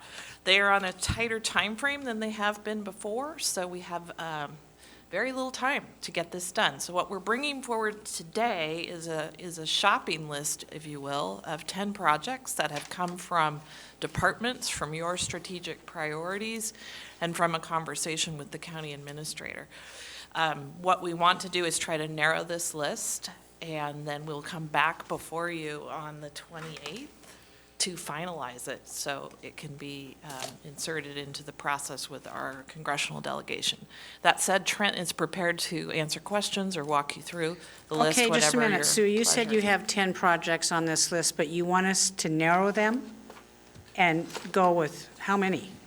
Roughly 2 to 4, we think would be a competitive number. It's a tight request, but, you know, this is a process where there are priorities that our departments have, priorities that you have, and priorities that our delegation will have. And so that's why the shopping list is super helpful to us. It allows us a chance to tighten the details, understand what the priorities are of you and our delegation partners, and see if any of these projects can become, you know, submittable, like competitively submittable for this process. We've done this Okay. process the last 2 years in this exact same way. It's been really successful. My first question is going to be, I'm just going through the main headline of this. Are there any projects on this list that one of our 16 cities could apply for? And they could initiate the projects? Just a quick skim, real Because quick. as you know, we're going to try to work with the cities. Commissioner Summit Strategies is offering a little education 101 Thursday. In my mayors and chair meeting, we're offering up some education on how they can target small projects for their cities. There's a high school Yeah, pilot that's the expansion. one. That's You know? through our juvenile program, and maybe that's through our juvenile program, our juvenile corrections program. And so maybe the high school or the Gladstone School District could apply in that direction, or the city of Gladstone. I also felt like the libraries project potentially, because there's a Gladstone element to that, that's an opportunity perhaps for a city to make an application as well. So if we could figure, if you could help us identify those projects, and commissioners, I'm just going to open it up. Is there something of your favorite on this list? Commissioner Savas? Well, I'll get to that point, but I think the first one I wanted to make is that we ought to be picking something with, number one, that has a likelihood of passing, or there's legislative support, and there's other mechanisms in there that weave together. So the Mount Hood Transit and the Clackamas County Rural Transit enhancements, but more getting back to the Mount Hood Transit, because of the FLAP grant that we got approved, that all ties together. So I think there's a highly likelihood for success. So that's one filter that I'm using, or criteria. The other criteria I'm using is, why wouldn't we go for the biggest dollars ask we can? But there again, I don't want to fail, right? If we fail, then we get nothing. So 2 to 4, I think, and also the funding streams, where they come from, you know, as far as how robust they are or not, you know, if they're relatively weak. So the ones that are the weakest, but they're the smaller amount of money, are probably going to be successful. So if I was to be very, focused on what I'm interested in, Paul, not the board, but I would throw out the 2 transportation projects, the rural enhancement for $5 million, the Mount Hood Transit one I mentioned, libraries, and the detox, the very first one. Commissioner West? Thank you. Very similar thoughts. Detox is an absolute priority for the region. My God, we talk about it almost every meeting, every chance we get. I hope that is also just some of the messaging coming out from the legislative. The federal delegation is also concerned about these resources. So detox for me is a priority. Also the stabilization center, because it ties into that exact same thing we need to do, and they are so successful, and we need to make sure that we continue that. That is essential. And then I fully agreed with the Mount Hood Transit enhancements, both of the ones that Commissioner Savas brought up.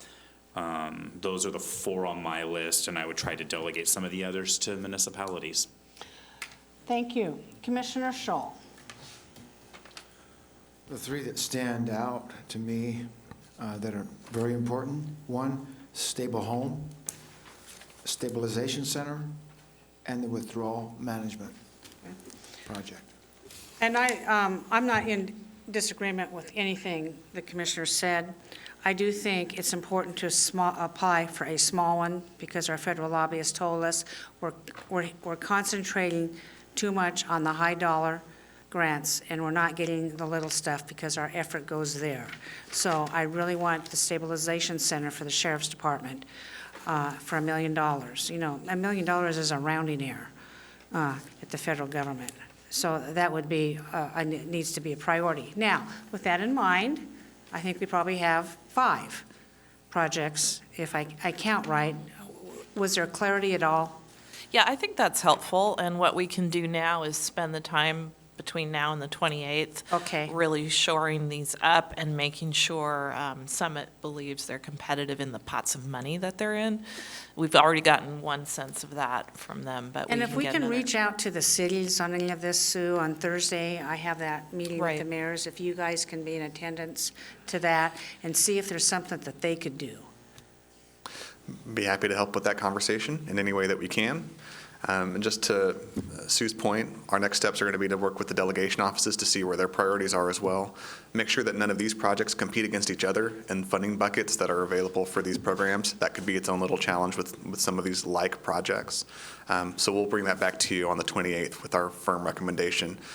Senator Merkley's deadline is March 3, so we'll have just a few days right after you approve the final list to get that submission in, which is why we're here before you today, and sort of indicative of the heavy lifting we'll be doing in the next couple of weeks. Commissioner Shaw. Do you need something from the board, from each commissioner, as to what our top 3 choices are, for example? Would that help you? This, we were taking notes just now. I think we got it. Okay, you do, okay. Yeah, I think so. Okay, very good, thank you. The next piece is legislative update in general, and Chris is here for that. Yeah, and I can just share briefly, things are moving very quickly, as you can imagine, especially on at least 2 key topics. The legislature is looking at passing bills in the first 60 days around housing and semiconductors. So I just wanted to give a brief update on the semiconductor piece and what we've been up to lately. And our focus has really been on the land availability piece of that, which is one of the priority areas that the Joint Semiconductor Committee is focused on. On February 2nd, the committee sent a letter to AOC and LOC asking for known lands that they could, that jurisdictions could provide the committee that could be suitable sites for the semiconductor industry. They gave a 5-day turnaround, and this is on a Thursday, I believe it was.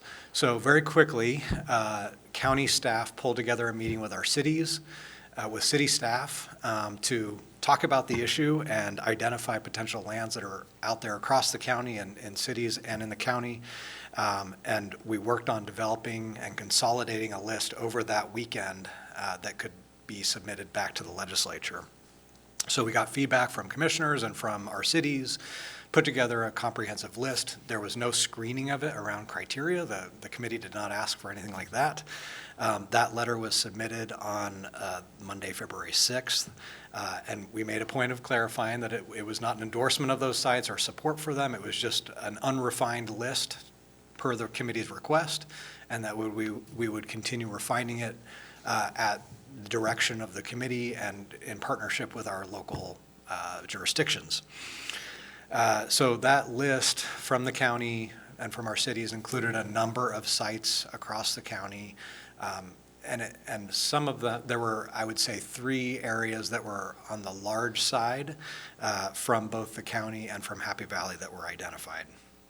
So that is now in the hopper at the committee. Meanwhile, county staff have met with Senator Meek and Representative Bynum. Bynum is the co-chair of the committee, to talk about county priorities, including this one.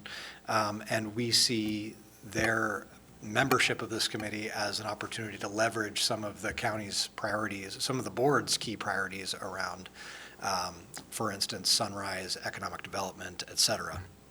So just throw that out there. Welcome any feedback you may have on key priorities that we may want to request around the semiconductor work that's currently in process. Commissioner Savas and then Commissioner Scholl. Yeah, well, part of the things I wanted to talk about under issues, and I'll expand on that later, but they were, one of the things that we haven't discussed, I wanted to know we want to discuss was some of the land use issues. The Metro in particular one, the exchange, with Tigard, right? So, because of that alone, and that preceded this CHIPS opportunity, so for that alone, I foresaw that or expected that when Metro made the call, or before or after, we would have a work session and determine how we're going to respond to what they did here a couple weeks ago at their meeting, Metro did, as far as approving that whole thing. So I think that is one angle of this. And the reason I say that is, and this is my point, if there's a bargain to be made, okay, when Representative Clem was still in his position, there was a strong, I believe it's in the record, that the next time there was a bargain in this metro region, that it was Clackamas County's turn. That's right. I remember that. I remember going down to the state legislature. I had those conversations with Representative Clem. We spoke over the phone, and that's my strong recollection. Now this CHIP the CHIP opportunity comes along, so that's a huge opportunity. So if this is wrapped up in a bargain, and I don't really want to conflate the two because they're different, but in a sense, I don't know how this is going to play out, right? And you've mentioned everything's moving fast, and the first two things could be this CHIPS opportunity. So I don't want to be left out empty-handed on both elements of this, right? So we need something, but I find myself conflating something I really don't want to conflate, but I don't want us to get the short end of the stick either. Chair, did I miss anything, or? No, I think what you said is 100% accurate. Okay. Yeah, and I think Clackamas County is going to be uniquely positioned to get something down there in the legislature. Commissioner Scholl? Yes, the number one impediment to economic progress is the restrictive Oregon land use laws. Now, you said your two priorities were housing and semiconductors, but in order to achieve some progress on those areas, what are we doing to influence the action in Salem to get some revision on those Oregon land use laws? Yeah, so that is the process the committee is undergoing right now, is taking a look at this overarching issue and also identifying potential lands that they could prioritize for the industry. So like I said, we've already put forward, a laundry list of options that we're aware of in the county, but they're not prioritized. We are not actively advocating on specific sites. It's a holistic list. My question was more about focusing effort in the legislature to change those laws that restrict our ability to open lands for semiconductor projects or housing projects or other industrial projects. It seems to me, I don't know if it's considered to be a nut that's too hard to crack in Salem to actually change those laws, because the way I see it, those restrictive land use laws are choking us. Yeah, I would say those conversations are taking place, and we are certainly talking with legislators about the You've system. identified some legislation, have you not, addressing Commissioner Scholl's concerns? I don't know if there are specific bills per your comments, Not an overall look-see? but it may be incorporated into some of these bigger packages around housing and semiconductors. I think it's piecemeal. I think what you're asking for is what I would like to see as well. It doesn't sound like there is one or two pieces of legislation currently that would solve the problem. That's what I'm afraid of. Yeah. Before I go to Commissioner West, so we do need to do something, because there's two pots of money here. There's a state infrastructure money that comes through. There's state money that's being set aside that the legislature has yet to approve. And then there's the CHIPS Act, which is federal. And from my conversations with the semiconductor people who did these studies, they feel that Oregon and even Clackamas County is uniquely positioned to receive some of that federal money. So I think it's really up to us to try to make a decision on that to move forward and facilitate or enhance that, because that federal CHIPS money is going to go like that, and we need to be able to take advantage of that. Yes? Yeah, so the state side money, they're looking to allocate roughly $300 million towards site readiness, infrastructure improvements to be able to access these lands that they prioritize. And then the federal monies would, I think, flow towards whatever gets prioritized at the state. Yeah, Chris, I'm not sure what's the cart before the horse on that, but you know, we're looking pretty good. We have some pretty good state representatives and senators from Clackamas County who want to really work hard for us on this. Commissioner West? Just clarification, and from my understanding, is it the initial kind of assessment on the best lands available in the region are targeted in Washington County right now? Is that correct? So there was a task force process that went through an entire process to identify lands. What they came back with was that there were no suitable lands within the Metro UGB of 500 acres or more that were appropriate, and so they identified a couple sites out in Washington County that are part of their recommendation for that are outside the UGB. Yeah, more for Washington County again? Yes. Are we targeting, is there something more competitive and specifically readily available if there was the political willpower to make that happen in Clackamas County, specifically if the legislature had the political willpower to make sure that we had a large lot of suitable great land in unincorporated Clackamas County? Does that exist? Like I said, on our list, we had at least 3 areas that were 200 up to, I would say, at least 500 acres that could serve that need if, but again, that didn't include criteria that could screen it, could be obstacles to development in those sites. What are those obstacles for those specifically well-suited sites? I think it's primarily funding to develop, infrastructure, roads to be able to access those, water infrastructure, whatever the site readiness needs are. Are those sites also readily zoned to be used for this type of industrial land? I believe some of them may be. In particular, there are sites out in Happy Valley that are, I think, have been further studied because of the work we've done around Sunrise. But others I know are outside the UGB, potentially in rural reserve. That would be Another added barrier. hurdle, yeah. That's what I was getting at, yeah. Or do you think our legislative delegation in Clackamas County is ready to, that's a rural reserve, that's a big battle, is ready to step up for the benefit of jobs and the economic development of the region to change the way those are designated now so this could happen in those areas? I've not heard that. We've also not asked the question. What we've heard them say is, we want to make sure Clackamas County is part of the solution, that there's regional balance in, how this is done.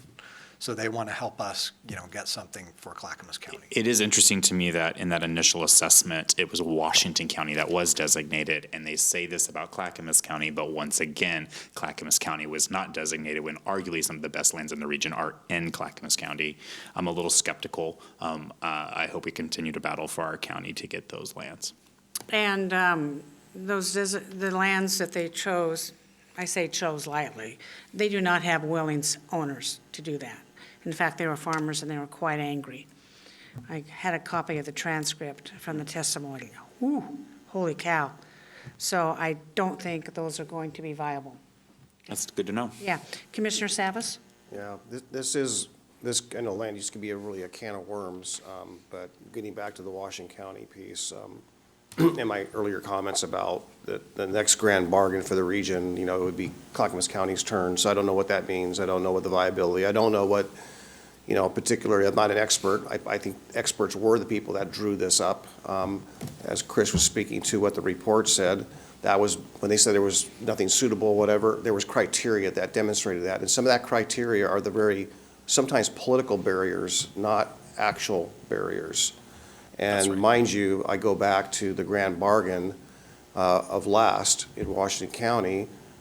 They chose to tackle some of those political barriers. So it seems to me that anywhere that is looking, whether it's funding or whatnot, at the end of the day, though, the market, the industry is going to say this. You know, I would or wouldn't go here. I would or wouldn't go there. The markets. We can't forget the market. You know, the industry itself is going to say, you know, I'm not going to invest there, but I'll invest here. So we don't know. I'm hoping there's more work to be done in the state legislature.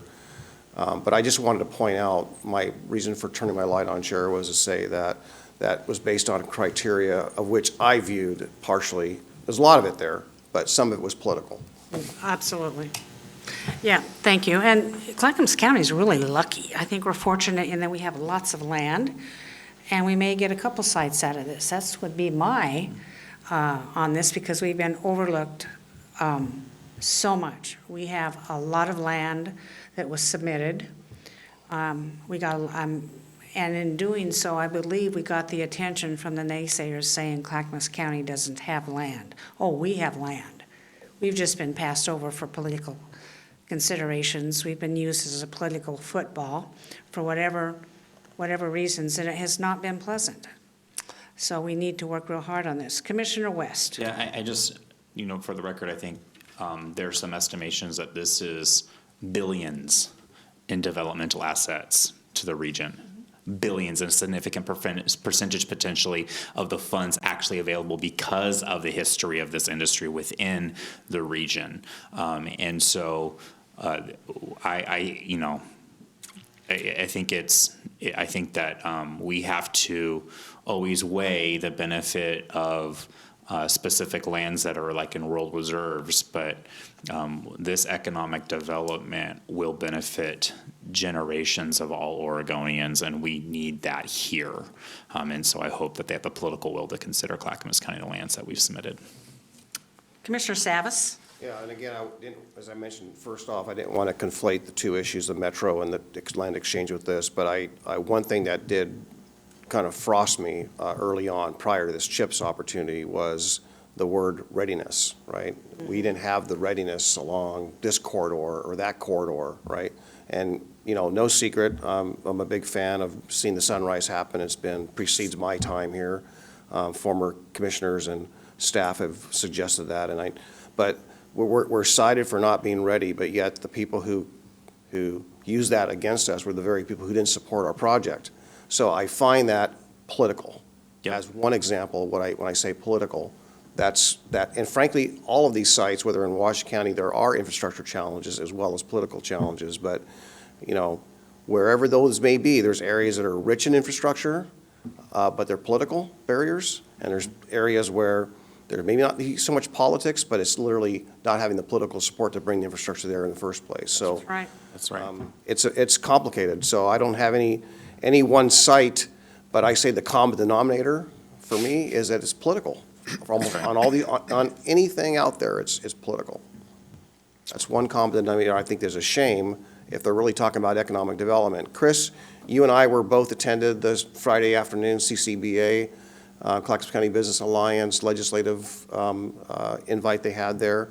I was pretty taken aback that one of the leaders of the Oregon City Business Alliance got up and said a lot, but one of the things he did cite was back in the day, not that long ago, you know, a lot was $25,000 to build a home. And today, That's right. Today it's $250,000 to build a home, okay?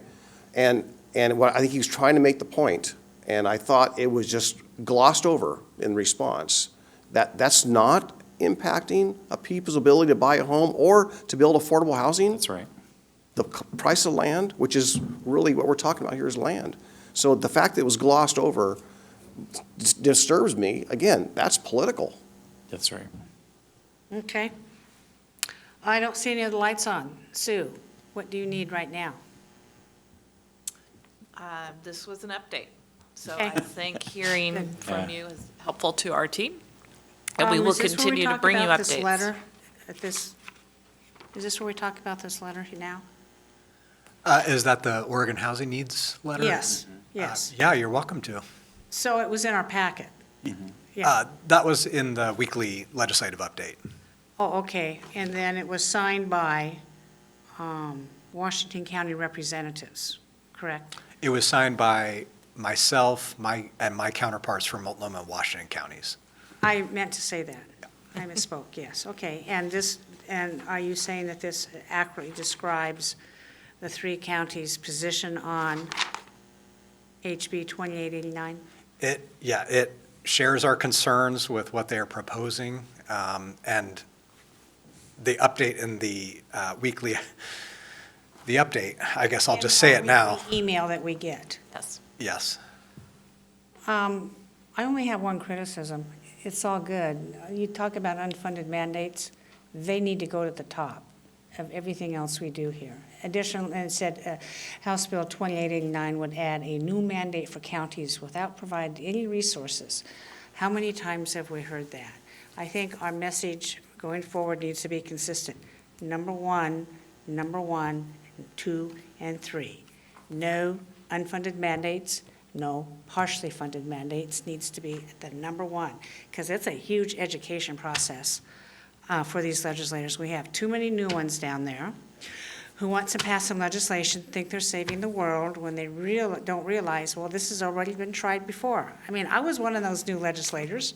I was young, and I was ambitious, thinking, oh, man, I'm going to get this. And I had many wise people come to me and say, well, you know, we did that, we tried that 5 years ago, or we tried this 10 years ago, and these are the obstacles. Oh, okay, I understand that now.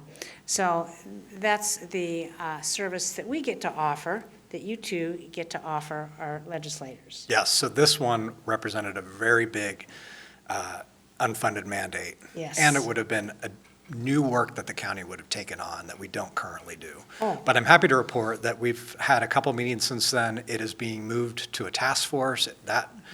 The pieces of that bill are being stripped out so that it's nothing new on us yet, but it's a further conversation that needs to be Great. addressed. Sounds like you did good with this letter. We're happy where it's ended up. Okay. Commissioner West? Just an idea, and maybe we already do this, and you guys already provide it, but I'm new. On the legislative priorities in the state of Oregon that you guys are working on that are, you know, kind of forefront of what this county cares about and this board cares about and you guys are advocating for, it'd be interesting to see how our Clackamas County delegation votes on those specific pieces of legislation, to see if our delegation is, when they align with the priorities of this board and when they may vote for an unfunded mandate that hits the county they represent. I'd be interested in knowing where those legislators vote. Well, I would just offer, we're picking our battles. There are 2,500 bills right now, and we're working with the Clackamas Caucus to really focus on what are our real, top, let's say, 5 priorities.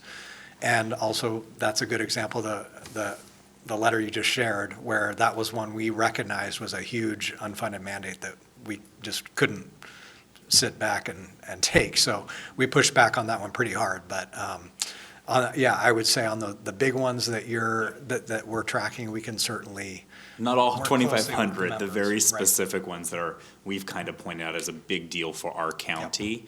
I'd like to see what kind of partnerships we're having with our Clackamas County caucus and legislators and knowing how they're voting. It would be a very interesting and important information, I think, for us to have, knowing the history and the record of those legislators. We can analyze that Thank for you. I appreciate that. Yeah. Okay, what's next? That's it. Yep. Until next time. Thank you. 2 items left. Commissioner Savas wanted to discuss pending topics for discussion, and then Commissioner Communications. Okay, great. I can be quick because we kind of covered 2 of the things I wanted, Chair, basically to have a work session on. I think that we're overdue for each of those. I don't know what the time window is for us to take any action regarding Metro's action, for example. So there's that. There's I don't know what we need to do for the CHIPS discussion. Maybe we have done enough, awaiting, I don't know. And the other one is a more detailed work session on our efforts on tolling in discussing with our DTD staff and our PGA staff. I'm realizing that our position on factors, whether or not we support that and what's at risk if we fight this or how hard we fight it. Fight which? Tolling. Oh, yeah, okay. Okay, so I think we need frankly, an hour for that discussion. Okay, I am thinking that would be great. I had one more too, so Oh. go ahead. Okay, so yeah, the other one I think is important. Well, of course, I think we agreed to that was when's the next retreat to finish our work, but the other one that I think, and maybe we're doing enough, but something that puts more emphasis on detox and mental health facilities in the region. That's not an unfunded mandate. That's a consistent stream. I don't know if there's an opportunity for a bill that can be, modified, but can someone sponsor a bill that provides permanent, stable funding for mental health from the state to the jurisdictions? Should ask them. Yep, I know, Yeah. I know. So, But a work session would get us there. Yeah. That's what I'm suggesting for those 5 topics. yeah, you want a work session for each? Well, the retreat is a retreat, that one. So Well- the other would be work sessions, I think. Okay. I liked the discussion that we had at the end of the retreat, and I think one of the reasons it was so successful is that we were not sitting at the dais with cameras on us. And I think that even though it was recorded, I think that that's why we were able to have a really good discussion, a very holistic discussion. We could mirror that here in this room, in a round table. We used to bring in tables to do that. I do think we need a strategy for tolling. We have somewhat talked about it. We need a strategy for the metro land use taking. It's not a swap, it's a taking. We didn't get anything with a swap. Yeah, it's not a swap. We didn't get anything. When you swap, you just. We got swiped. You got a swipe. And what was the other one, Paul? The CHIPS. So which is first? And one other, I think we need to have a robust discussion also along with this land use about how this county stands up for itself and pushes back in a firm way and measured way, mindful way against Metro. That's part of the That's part of that swap. conversation, but yeah, the The swipey taking. swipe, the swipey Yeah, swipe. The swipe. Yeah, so to Tootie's question, I don't know what the period of time is if it's an appeal or a challenge, I don't know what the legal window is for that. So that might put a factor in the timing. So Gary, let's reach out to staff and see which one of these, and let's just get them scheduled. Yes. Okay? We can take a Wednesday and do them all. Okay. Or most of them. The discussion might go longer. And then I would really like more of a roundtable discussion and pick up where we left off on the mental health issue and get some more feedback from staff on that, on our approach to that. And we identified some very specific action items to start regionally looking at the mental health crisis. And let's try to see if we can continue on those ideas that were presented. Because we had some great ideas, I think, on that. Yes. So Gary, we'll just work on the schedule, get those teed up. Yes. That's all I had, Chair, and I'm ready to. That's a lot, Paul. To go for a break. Yeah, I am Or to too. end our session here today, whenever you're ready. Yeah, okay. We have some commissioner communication, is that it? That's the last item, yes. Okay, who would like to speak? Commissioner West. I just wanted to very much piggyback my communications off of what Commissioner Savas just brought to the attention. I've served 4 years as a Wilsonville City Councilor, working on a similar framework and board as this one. The most productive, synergistic, action-oriented discussion I've ever had with colleagues in public service happened at the end of our retreat. It was fun. It was exciting. It was visionary. Gary is furiously taking notes about already taking action items for us to do to solve chronic persistent homelessness in Clackamas County, it began to set the framework for an overall strategic vision.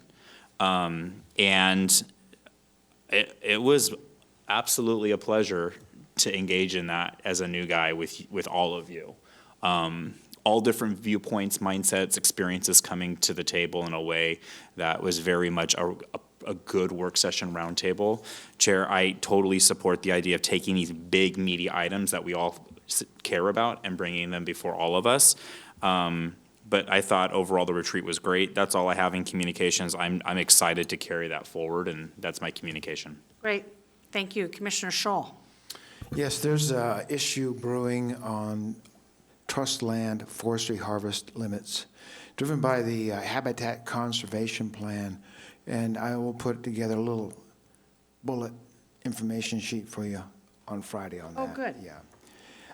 The other thing, too, I wanted to mention is, recently Senator Merkley had a town hall here in the county. One thing that never came up in the discussion was the issue on the border and the flow of drugs that are coming to this county.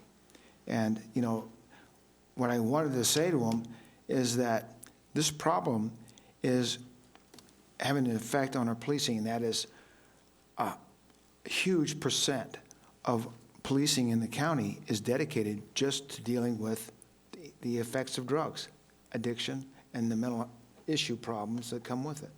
So I don't know if it'd be a good idea if we did a letter to Senator Merkley and Senator Wyden to bring this issue to their awareness. I'm sure they're aware of it, but what action they're taking on it, I don't know. But Why don't you reach out to PGA staff and articulate your ideas to them in a letter, and I'll do that. they can do that. Very good idea. Thank you. Are you done, Paul? Yeah. I'm done for the day. I have no further communications. Seeing no further business, we are adjourned.